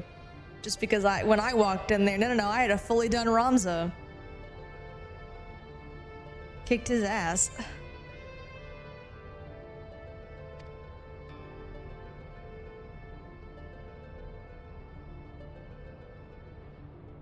I have to watch the VOD again because I don't quite remember how your fight went with him. Yeah, I don't remember exactly. Because let's be real, the one that's like most sticking in my brain is fucking 12 with Kukulane. Fuck that fight. Yeah. 12 is the worst iteration of Kukulane you could get. Like, Kukulane in Tactics is not bad. It's the first Lucavi you beat. I think I had trouble with him because I wasn't quite done yet.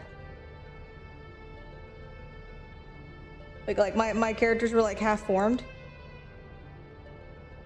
Or I didn't know how to use them right. One of the two.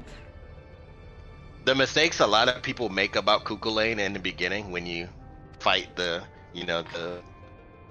fight him in the church at the end of chapter 2 is they group all their characters together and then he just nightmares you and everybody's asleep and doomed. Yeah, I think that's what happened the first time. Yeah.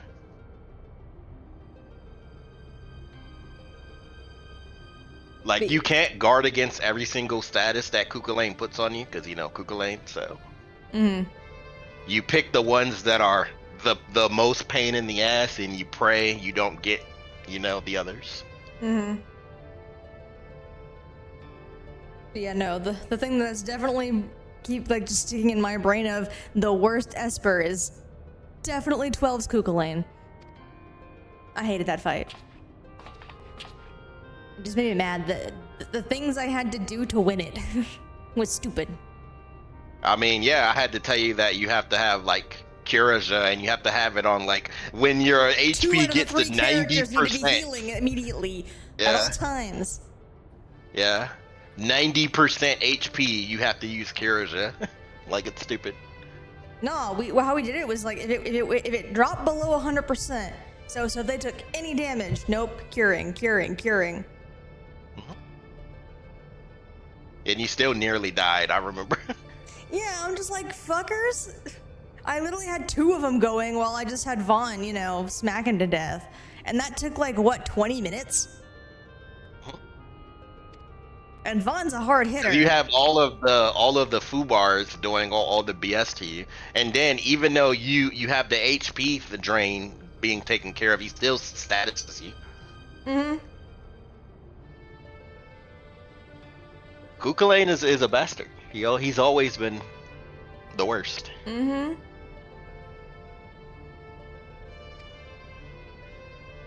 I hate the representation of Kukulane that you get in this game in Void Arc, because like a lot of new people, when that content was new, was always like either seeing him and going ah terrified, or going what's everybody scared about, and then you have to tell them.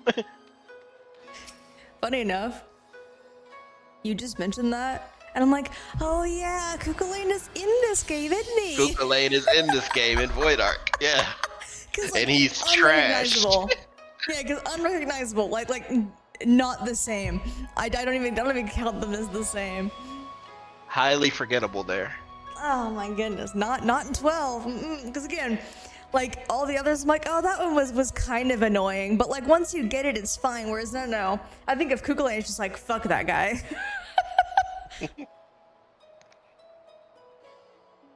Final Fantasy XII's Kukulane is the worst iteration. I think Final Fantasy XII's Espers are probably the worst iteration of them all. They're not great. Like they're boring. They're all, especially the later like bonus fights that you do that are optional. They're all super gimmicky. They're all like. I mean, they definitely annoying. make you use the gambit system. Yeah. Which is, I mean, all right, cool. But to me, they I don't know, they have too much HP and they last too long. But like, because once you get into a rhythm, it's just do a little bit of micromanaging, a little bit of maintenance as you go along, just to make sure, and that's about it. I mean, that's just bosses in Final Fantasy XII in general have too much HP. Yeah, just a little bit too much HP, and the fights last a little bit longer, because the idea is, of course, you set up your gambit system, and once you get it right, oh man, you're doing awesome, and like, that's cool to a point. It shouldn't be a 10-minute fight and an hour-long fight. Fucking Matt. I mean, the reason why they are set up that way, because like you said, they are meant for you to just gambit to the very fullest and then eat a bowl of ice cream while it's happening. Yeah, which I mean is cool, but like it's only cool for a little bit. At some point, you're like, man, I want to get up and like go somewhere else. I'm just watching this go, and just making sure that someone doesn't die a horrible death. Yeah. Again, like no. You sit there with fucking Yasmat. It's like what, 20-hour fight? Like it's stupid. If you don't use the fast forward and the Yagyu Dark Blades, it's like 19 hours. Yeah, it's stupid. If you use the fast forward and like 2 attackers with Yagyu Dark Blade, it's like 6 hours. That's still too long. It's still too long. Like that should not be one hunt. And he's not even the hardest thing in the fucking game. Like, if he was the hardest thing in the game, okay, sure. But he's not. I mean, the Yasmat is the longest thing that you fight, but Zodiac is definitely the hardest. That's what I was thinking was Zodiac. Yeah. I was like, no, it's fucking Zodiac. Because Zodiac, like, once you get him below, like, 40% HP, he usually just does Darkja over and over again. It has a 90% chance of just killing you. Yep. Like, and you can't guard it. Yep. So it's like, who's gonna die to Darkja this time? Oh, my whole party? Well, fuck me. Right. And I've been fighting this thing for, an hour. So Yeah, so you're just like, ugh. That's why you heard me like at the end of the play. You're like, are you gonna do the optional shit? And I was like, no. Yeah. I was like, I might come back to it because I knew. I've heard it. I've heard the stories. Yeah, it's bad. If I had the endless free time to do it, maybe. But I don't. I have other things to do with my life than watch Yasmat die slowly. Only beat Yasmat once on the PS2 Zodiac Age copy, okay. and I wouldn't do it again. Like I love 12 to death. Don't get me wrong. I have a big soft spot for Final Fantasy 12, but I think the Yasmat fight isn't worth your time. No. Like it's just not. No. Like there are hardcore speedster gamers that can do it in like 2 hours. Like awesome, but I'm not that person. Like there's always something that goes wrong in the fight unless you have spreadsheet formalized it to the degree where nothing's gonna happen. Professional programmers Yeah. who look at that Gambit system and just laugh. Like either somebody is gonna die to Twister, or like he's gonna stone somebody, and it's just like and then he heals himself millions of HP, and you're like if this person wasn't that basically, because the way it works, like you have to keep doing an amount of damage to him, and he has like 19 bars of health, millions of HP, right? It's stupid. And you have to keep doing damage to him constantly, and if like your gambits mess up in any kind of way, like he kills somebody, stones somebody, something, like it throws the entire fight off, that he ends up healing himself, and then you just have to do it again. Oh, have fun, Andrew. You spend the 20 hours to kill Yasmat. You've got the free time, right?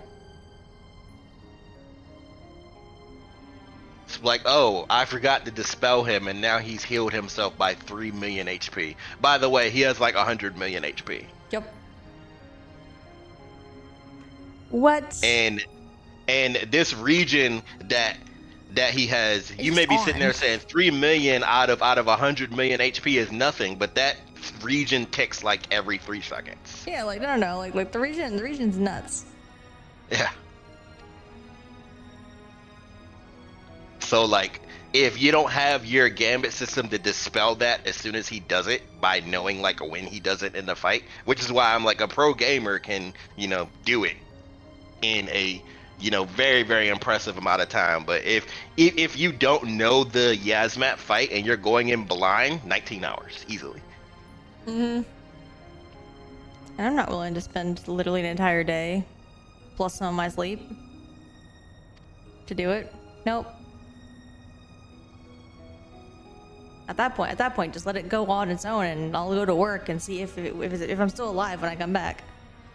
If the answer's no, then oops. Yeah, even professional streamers that like stream 12, like they would do like a Final Fantasy marathon. Mr. Happy, for instance, he when he did 12 in his Final Fantasy marathon that he was doing, he specifically said, look, I'm gonna play through this game, but I'm not fighting Yasmat. Like he knew. Everyone knows the horror of Yasmat.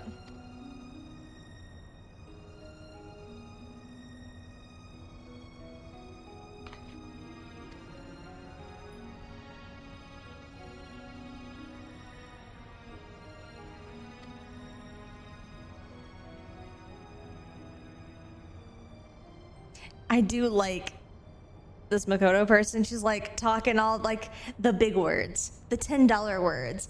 Oh, this means like this, and this is over here, and this is works like this, and da da da da. Not a single human being understood what she just said. She's like, oh, right, simple, got it. After Sid basically says, you don't need $10 words when you can use $1 words.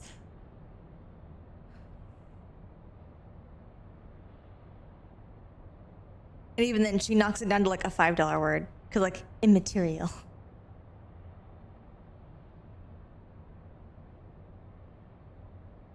You could just say those aren't important.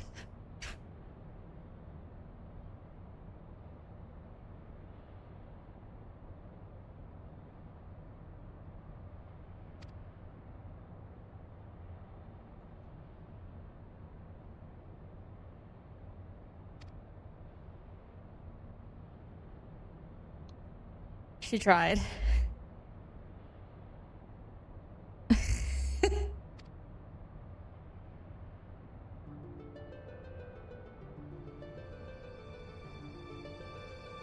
There she goes. I believe she's recently brought out to the field. Like she's like fresh out of the academy. Kind of vibes. So at this point, she's getting practical experience from Sid. Yeah.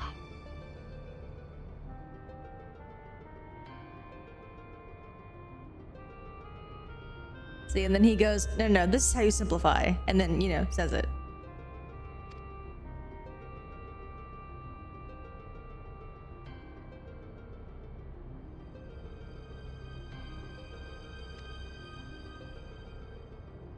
Yeah, I warn people about that every time I get somebody who wants to play 12. Unless you are a fanatic for end game and completionist perfection, like. Oh man. 12's end game is not what you want. It ain't it. But Rain, please tell me you let Matthew do it without telling him. Matthew hasn't played 12. Please make him do it. Or at least let him wander into it once. Maybe if he comes across wanting to play 12 one day, I will let him suffer a bit. But just a little bit, just a taste. I will at least try and get him to fight the Helldrake, the precursor to Yasmat, which has 10 million HP. Like that is basically the boss fight that makes you go, do you want to do this? Yeah, are you sure? Yeah, are you sure? 10 million HP. The thing that is, the next step above this has, 100 10 million. times the amount of HP as this.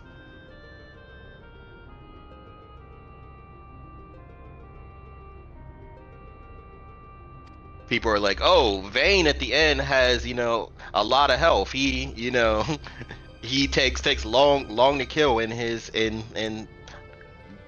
in the final boss fight. I'm like, he only has like 2 million HP, just so you know. Yeah. I don't even think he took that long. How long did it take me to kill him?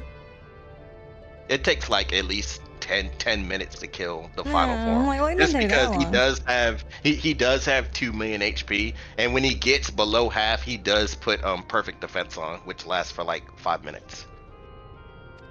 Yeah. So you literally can't do any damage to him for like a good 3 minutes.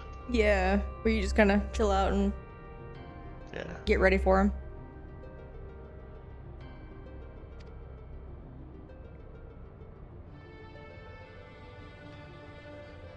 But they really did not care about your time in 12 at all. And that was not a Matsuno thing. No. In fact, I could tell where Matsuno's influence ended. Remember like near the midpoint, I'm like, that went sideways very quickly. Mm-hmm. We were cool, and then we were not cool. This isn't good writing anymore, basically. Yeah, and it is like literally a 90-degree turn. It's wild how fast it went from, okay, I get the vibe here. We're doing this slow machination kind of plot. I got you. This is a political drama. Jink. All of a sudden, things were being told to me that like had no relevance before.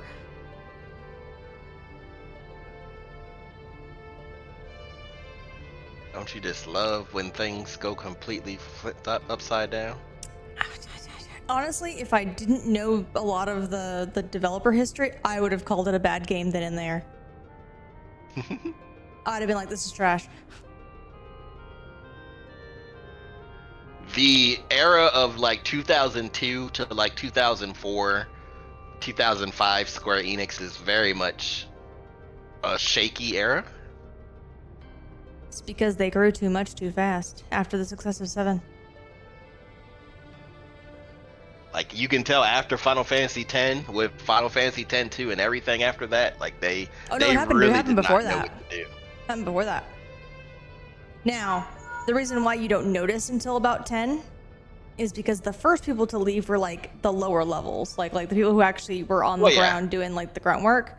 So actually, if you look over time, you see a slight just decrease in polish across the board, like immediately. That's the first thing you notice when you start looking at like 8 and 9.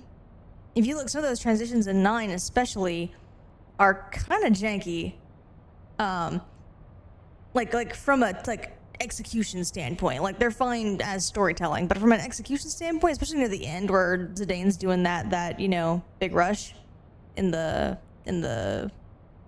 roots, trying to get Kuja back, like that's jank. That's a lot of jank that just happens there. That wasn't there in even 8. They made it a lot smoother back then. So first thing you notice is a decrease in polish across the board. And then around the time of 10 releasing, so they started to kind of trickle out before 10 released, but then were gone after it had released. That's when you start getting like the people who made the ideas. That's where you start getting that hole where, you know, the ones who are the visionaries who, you know, could make up these stories and do this good of a job. That's when they left, and that's where you start getting the 10-2 problem, and you know, that kind of stuff. Big noticeable things. Yeah. That's when you start noticing it, and then of course at the very end, after 10, like fully after 10, is when like the big wigs left. That's when Sakaguchi left. Was the very end. Yeah. You know, like the big names, the heads of projects, big names. Oh, side note, I don't know if it matters, but I see your thumbnail and your stream says patch 7.35. It's 7.38. Oh, god damn it. I don't know if it matters, yeah. I like keeping it updated, so thank you. Mm-hmm. Let me fix that if I can.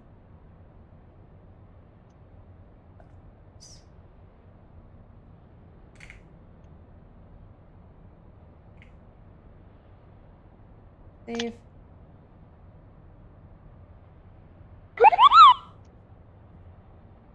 Save. It should be fixed now. Yep. That way, you know, someone down the road might ask, hey, look, what was different in the Evilise Rage in 7.38? And there's actually something that is different, so, you know. Yeah. Yeah, I like to keep it updated. Just so that like I could be like, okay, as of this patch, this was current, you know what I mean? Yeah. This is how it looked in this patch.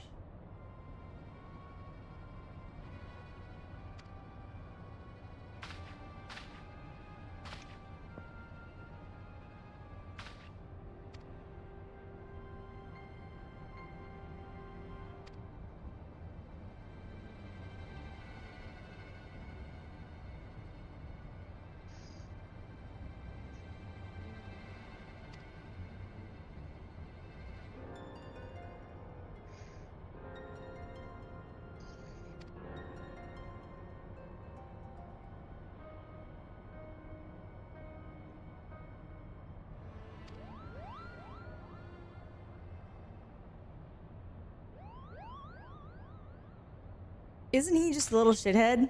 He's the worst.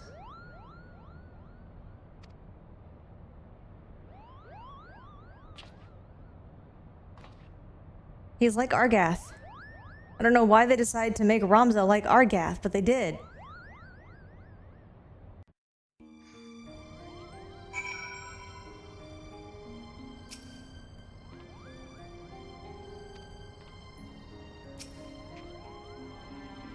Can we keep it, you know? Nope, never seen this one before.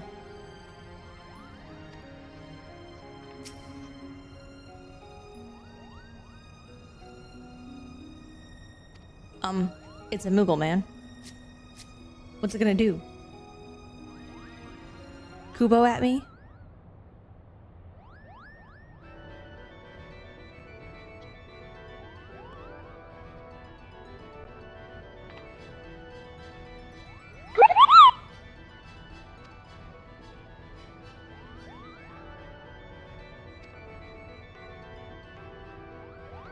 That's not Mont Blanc. The only Mont Blanc I subscribe to is the one from 12. Because For all of its faults. For all of its faults. The Evilese Moogles are the cutest. I love the more rabbit look. It looks so good.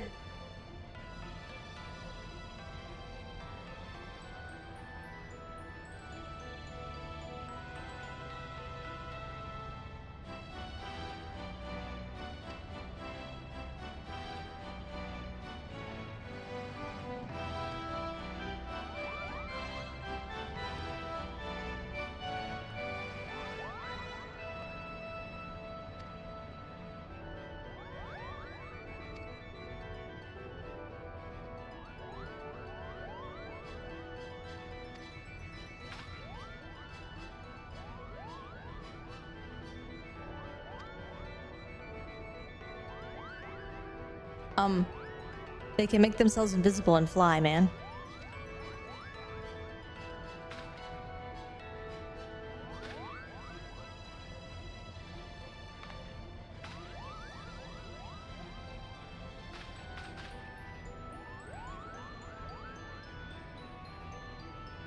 Yeah.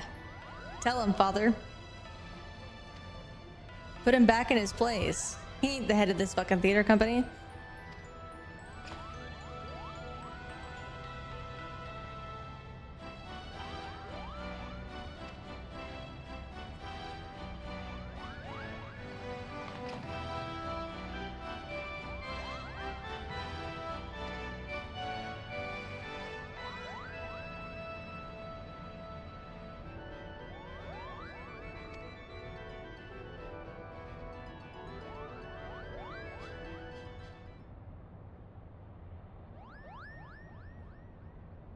Uh-oh.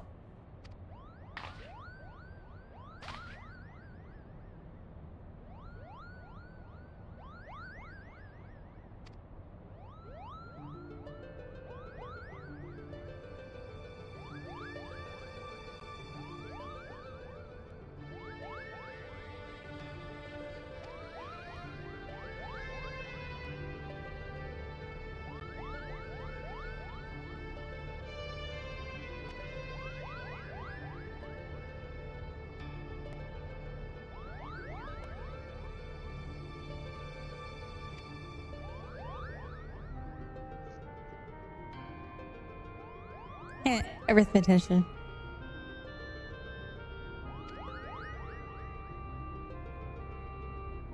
The best class.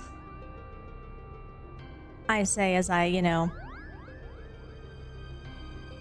just made everyone drain or immune to holy and then just holy the world.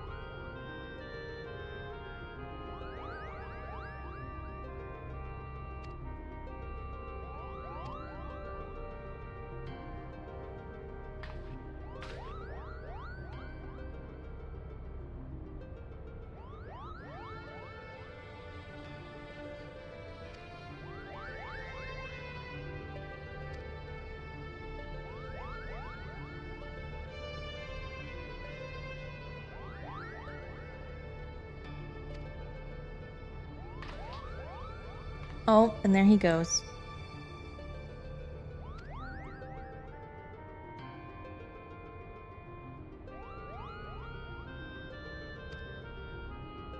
He's a real piece of work. I hate him.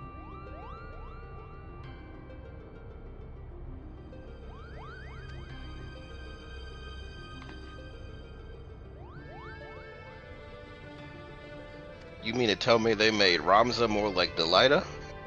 No, they made him more like Argath. Fair, yeah. Because Delita at least had, the idea that he was doing it for, a higher cause. He just does it to be a dick. At least had a moral compass. Delita didn't have a moral compass. He had a goal. That's what made Delita.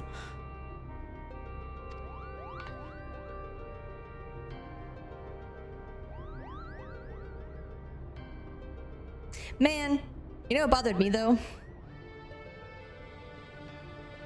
You know, at the end where I guess spoiler for the end of Tactics, where they have her stab him. Oh, Ovilia, yeah. He doesn't die. They don't die. Nope. They both recover and then just never speak to each other. And I'm like, okay. It would have been more dramatically appropriate for them to die there. That was the whole, like, framing of the scene, was that they died there.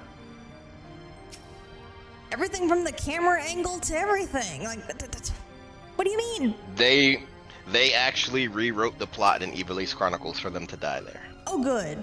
One good thing they did. Yeah, like both Ovilia and Delita die there. Again, good. That's how it should have been.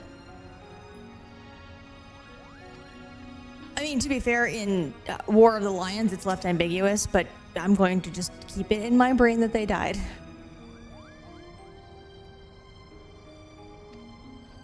Yeah, he still says his same line. Ramza, did you get what you wanted? I got this, but then he keels over and dies. Yeah.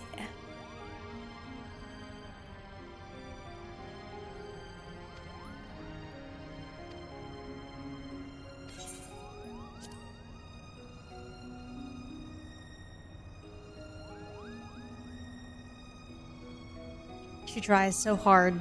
That's her version of simple. I mean, obviously I understand it just fine, but it's just like, no, you're using $5 words when $1 words would still suffice better.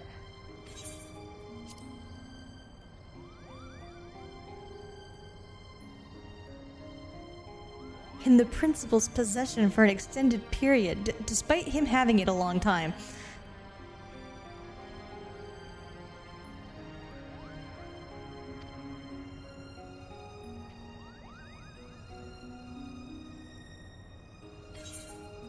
Oh, she's getting it. Removable stopper. She's getting it. Slowly.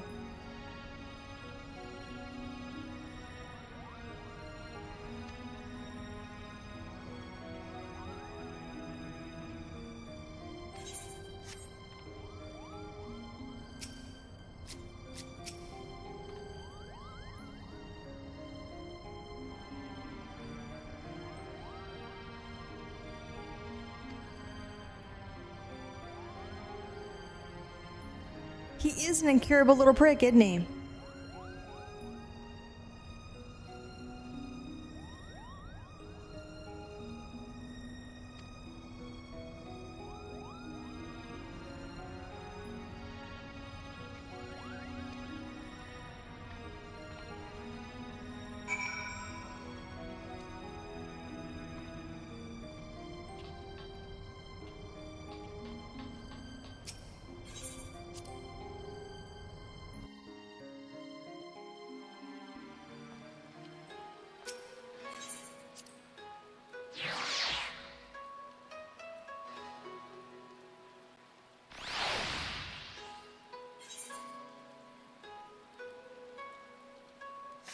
You know, I was hoping to do more than one today, but I forgot how long the story is outside of the actual It's dungeon. a long quest line. It's a long quest line. Good quest line. Like no complaints about its length, but I was just like, oh shit, I forgot about this. That, you know, it actually has like a fully formed story.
Oh wait, isn't there a thing I gotta kill here?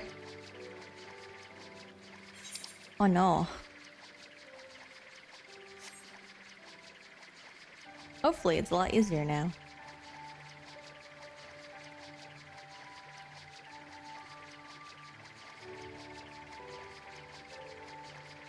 And having played tactics, I now understand the horror of it all. Yep. Alright. Red chocobos. Yeah, again, now that I've played tactics, I now understand why they're so fucking terrifying.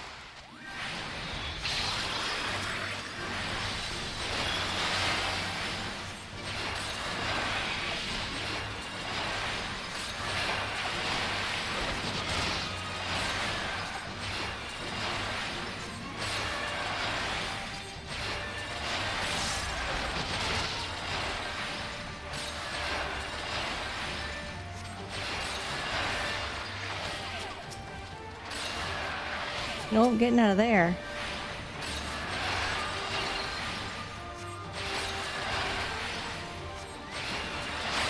I'm gonna take out one. Awesome.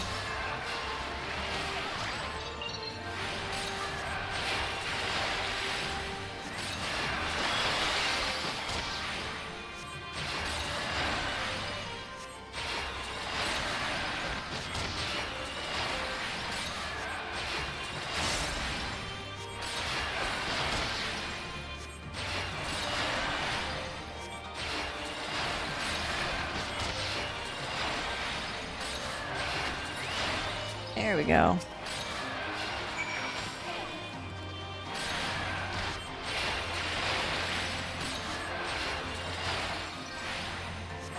Now get out of here, Windsprite.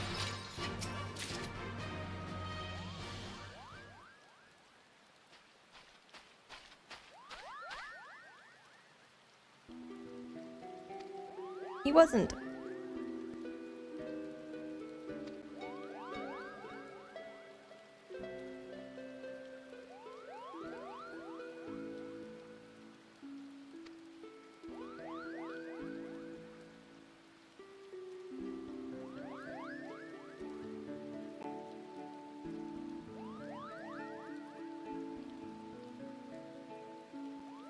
I mean, technically I was alone when I liberated Alamigo. Nobody else was up there dealing with Xenos' bullshit.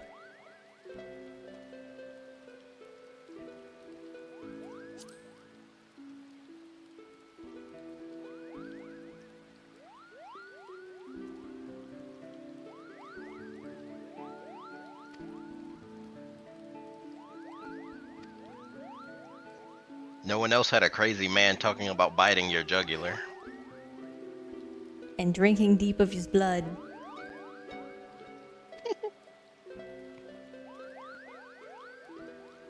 Again, only a single scene after I had just, you know, spared an entire regiment of wolves who were ready to kill me.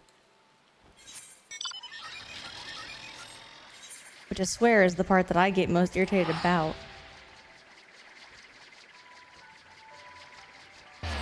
You're a savage. Alright. Vicious. No, I like that's all just, you're just as bloodthirsty as I am. I'm like, no, if I were just as bloodthirsty as you were, there would not be the wolf company still alive. They'd be dead.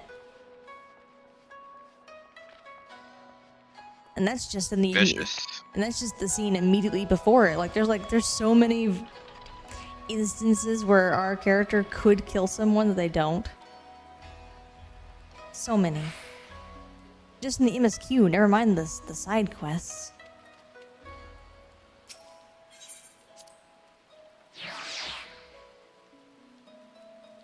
Vicious warrior of light. Savage. Whatever. Whatever. Because let's be real. Yuna would be dead because she would have just attacked Elidibus and died because of Elidibus.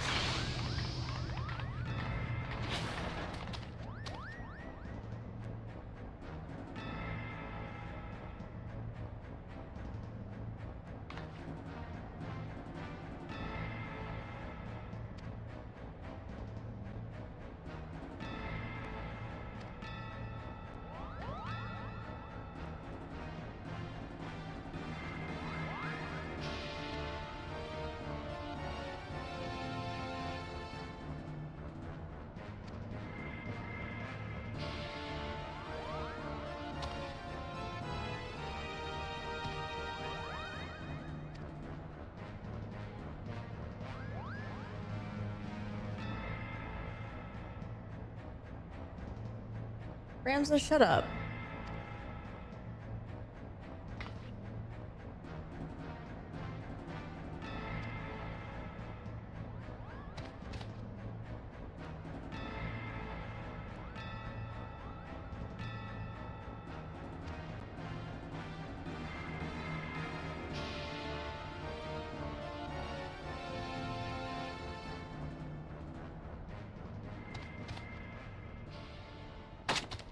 There you go.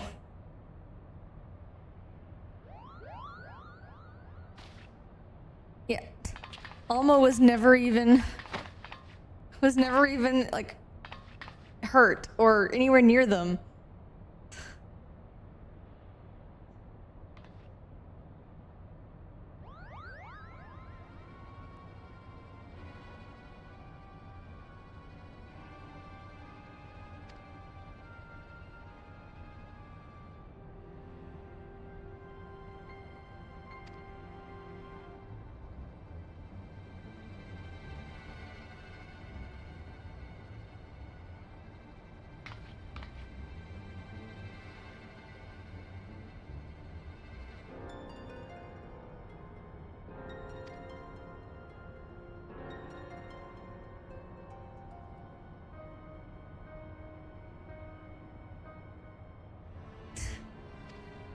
Yes.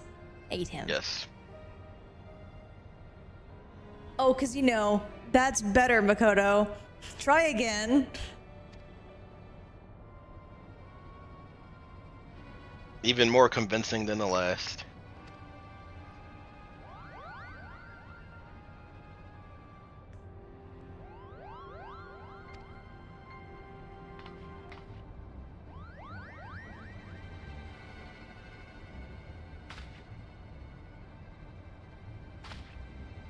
Ramza, shut up. You're the worst person here.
Oh man, Wrestler. Remember that guy? Very important to the story. Died in the first scene.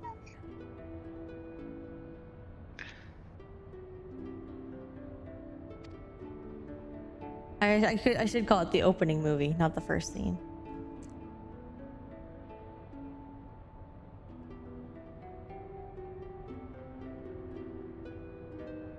I like how they changed it from his sister, from like his wife to his sister. To his sister, yeah. Like, no, they're married. They can't be married. They can't be married at all. Why not? No. Married.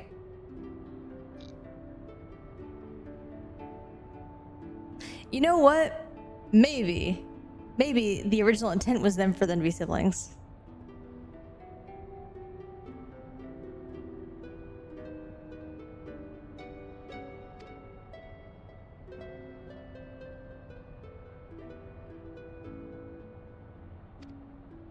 Oh no.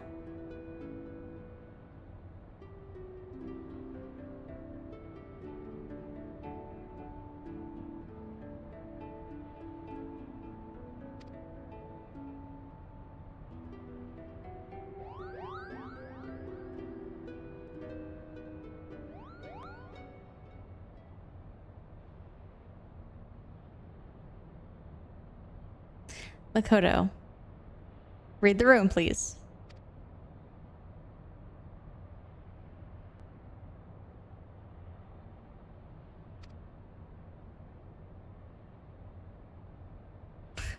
I like that our character has, in fact, kind of given her, like, the more, like, really?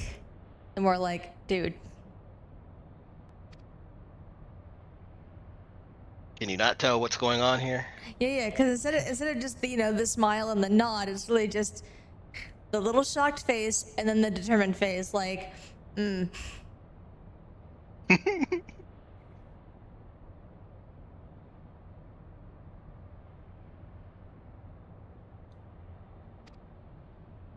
shut up, Ramza.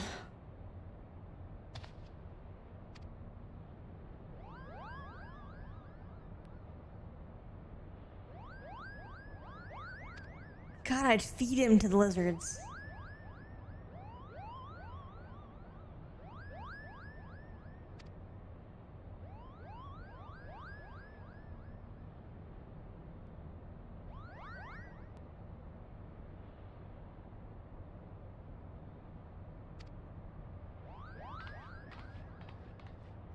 Because, like, something's been added to the final page of my journal, but he's not on the final page.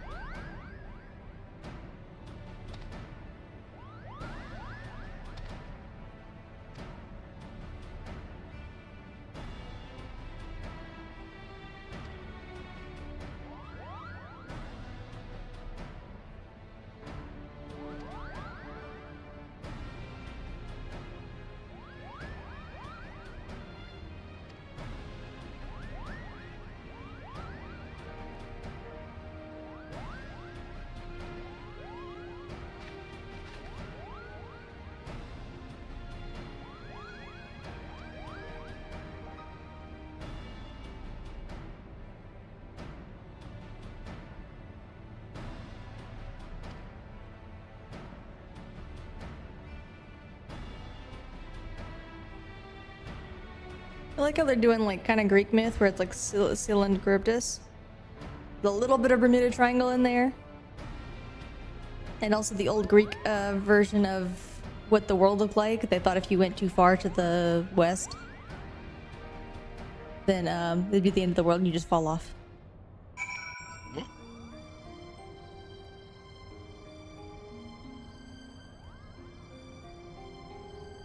So you'd fall into Hades, so...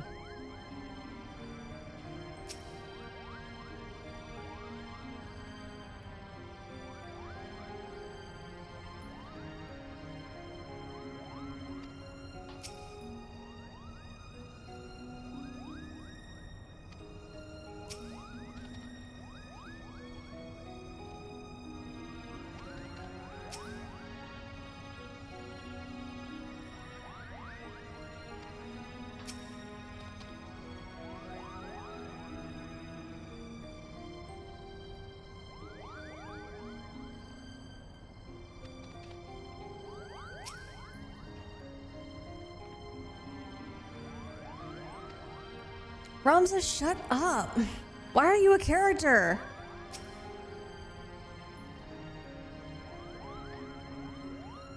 He has nothing meaningful to any of the discussions. You could kill him and it'd be fine.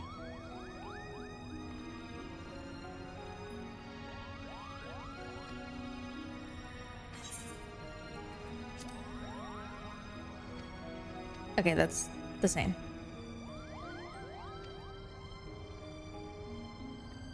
Oh, here we go. New things.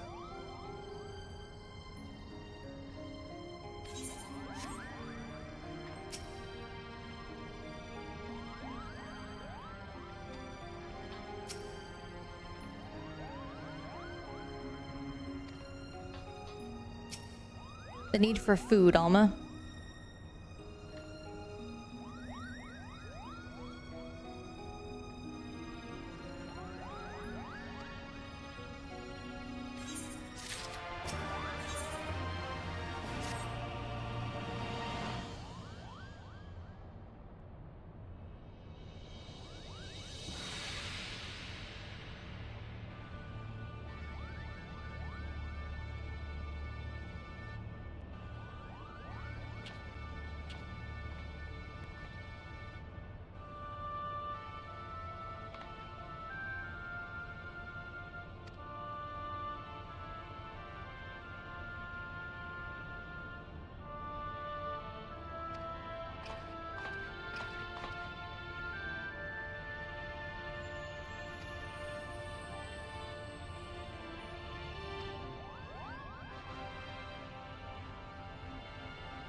And then suddenly they're like, ah, we're gonna make him useful. And I'm like, nah, you've already ruined this character for me.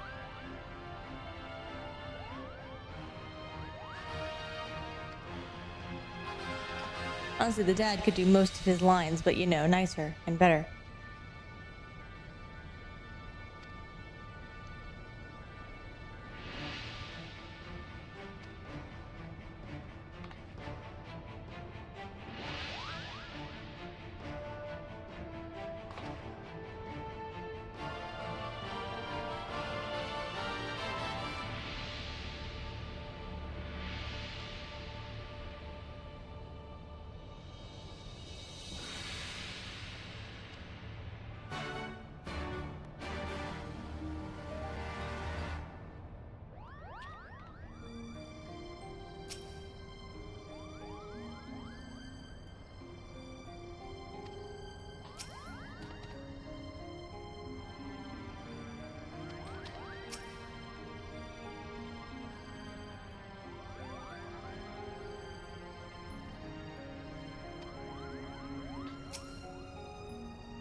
Yes, I absolutely needed to prepare for anything.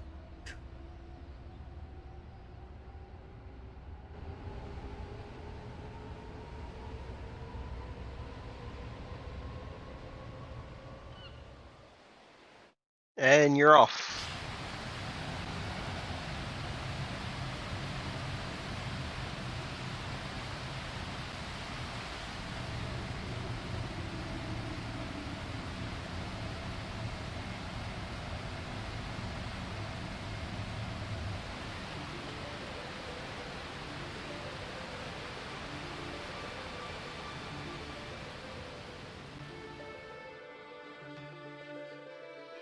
How does that even stay there without crumbling over the edge?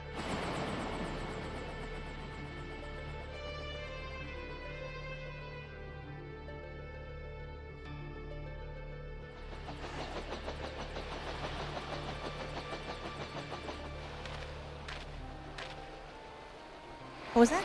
Ritorana Lighthouse. Said, how does it even stay there without crumbling over the edge? Oh, who knows? Yes, a very impressive foundation indeed.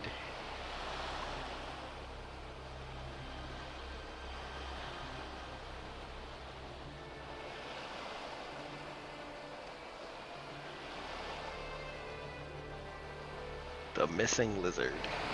I know, right? He has a name, but man. Brat?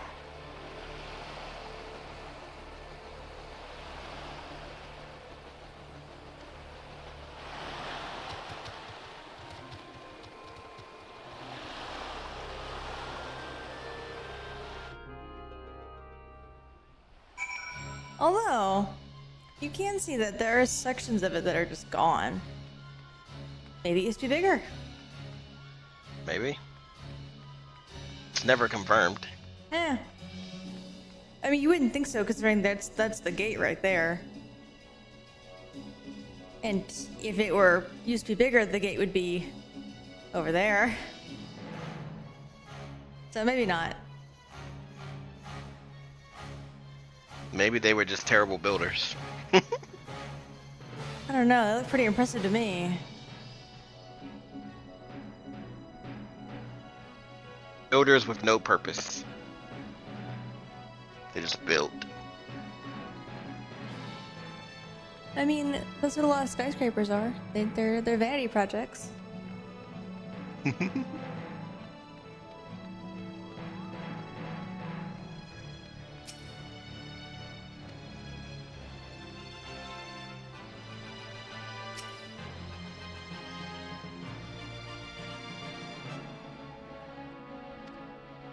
Yeah, but they're saying that, oh, this is part of the lighthouse.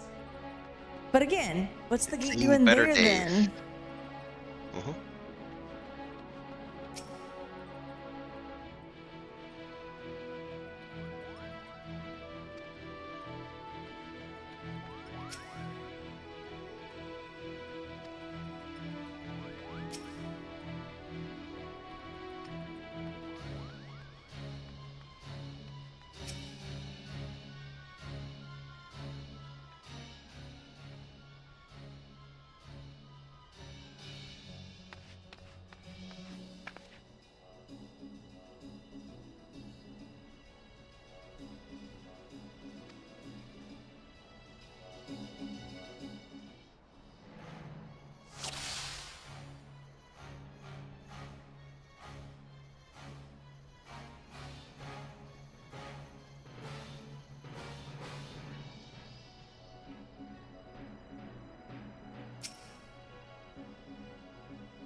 Those are high elegant weapons Gabranth has in that scene. Mm-hmm.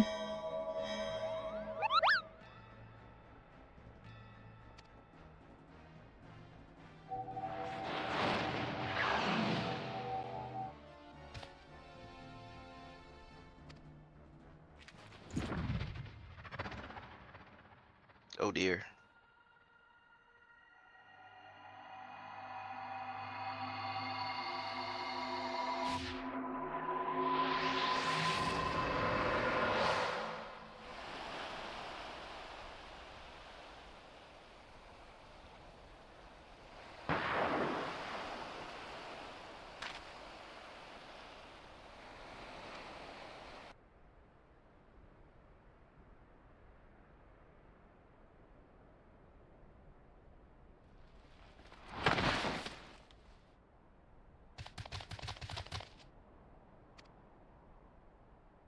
We didn't do it.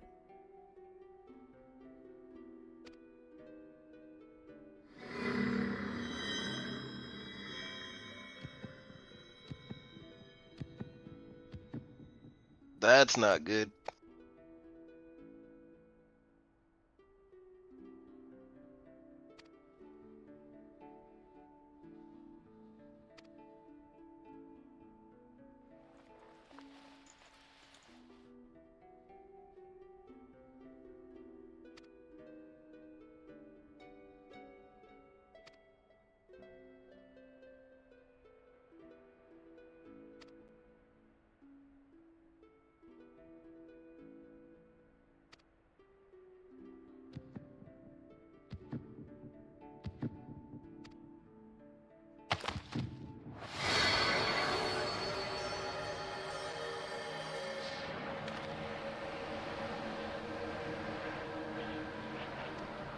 That's a cute touch. That's the opening line to the tactics monologue. Mm-hmm.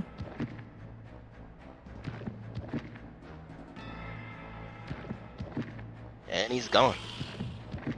No longer began, man. I know, right? Poor guy. Also, the fuck with the arm.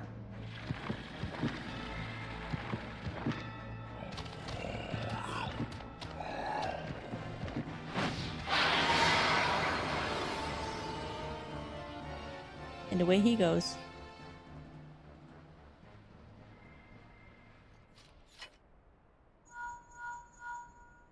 Did they ever say what Lucavi that was? What zodiac sign was that? It's Tauros. It was Tauros? What Lucavi is Tauros?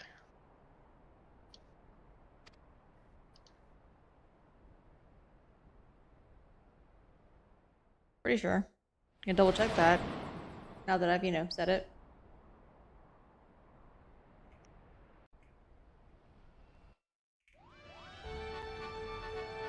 Yeah, that's Tauros.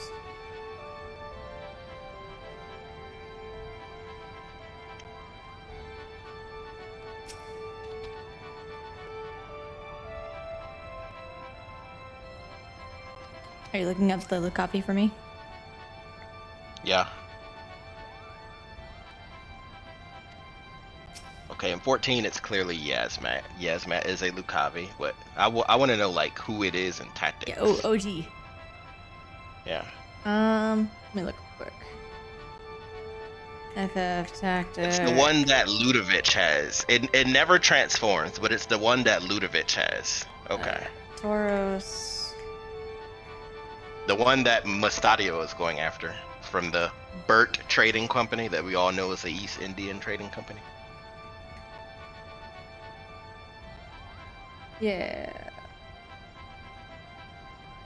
It never actually transforms though, so we don't know like. You don't know who exactly it what it is. Yeah. Yeah, they just say Duma, which of course they probably got from 14. Yeah. Or that was its original name. Yeah, we don't actually know. Because we've only seen 6 of them. I believe. Actually transformed. Because Belias, Solera, Hashmal, Kukulane, Adramelech, I think it's how it's pronounced, and Elidibus is technically a Lucavi. Yeah. Adramelech, yeah. Adramelech, that's the name. Adramelech the Roth, Kukulane, Zalera, you said that. Belias, Hashmal. That's all you get in tactics. Yeah.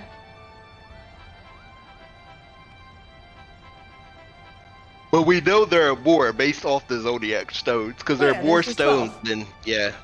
than you get the transformations. Yep. So we only know of 6, but there's 12. Mm-hmm.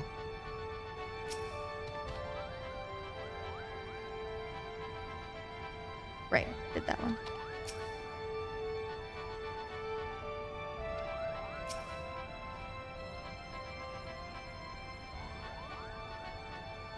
You are the most piece of shit person I've ever had to deal with.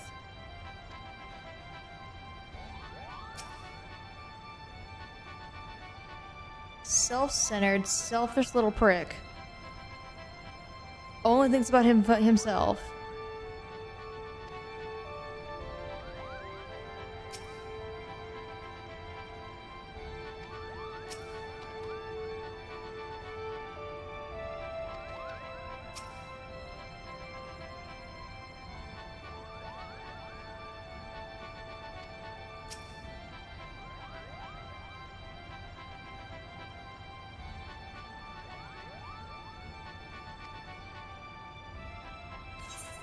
Makoto.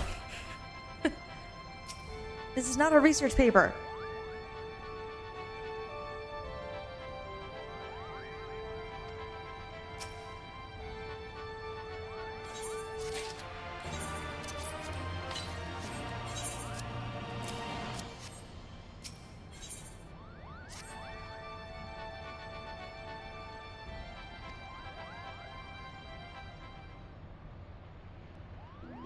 I want to get to the lighthouse.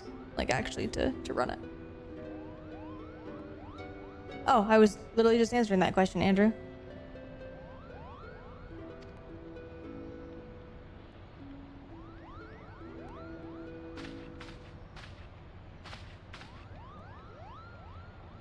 Man, shut up, Ramza. I just want to shoot him. I've never wanted to backhand a person so much. Just across the face. Knock out some teeth.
Explosion!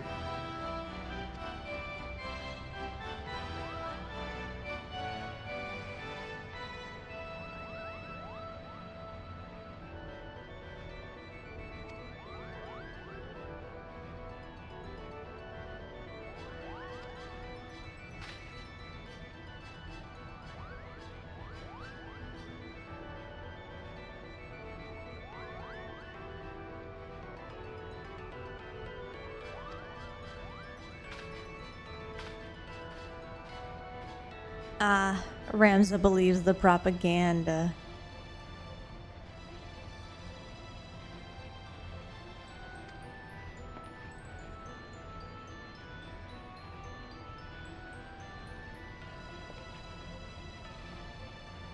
So I believe there's actually no evidence that they were displaced by anybody.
Ramza, that is a wild leap to take.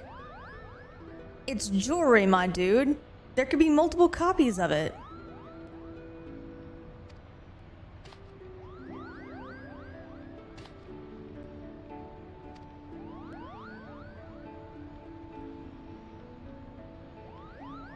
I appreciate that characters in universe are talking about how his shitty behavior is shitty.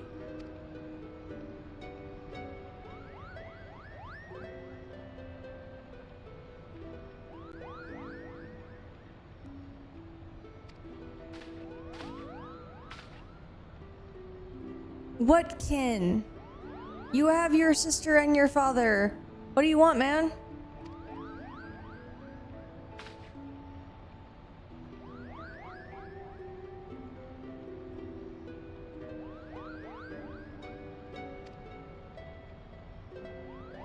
Doesn't even answer the question. Yeah, you do, you piece of shit.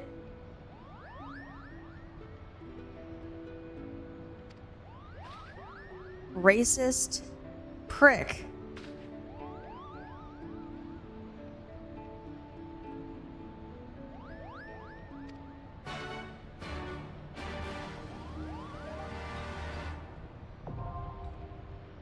Scurry.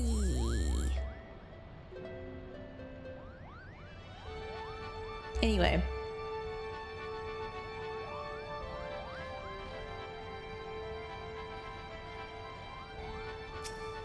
Stopping here. I'm gonna go back to Kugane, but yes. No,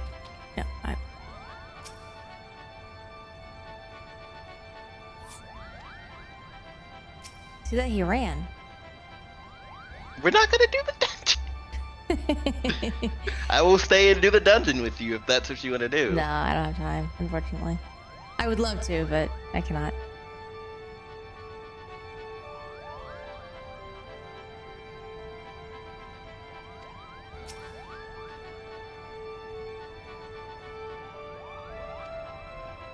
The E-Release Raid series took all your time away. Sucked it dry. It's okay.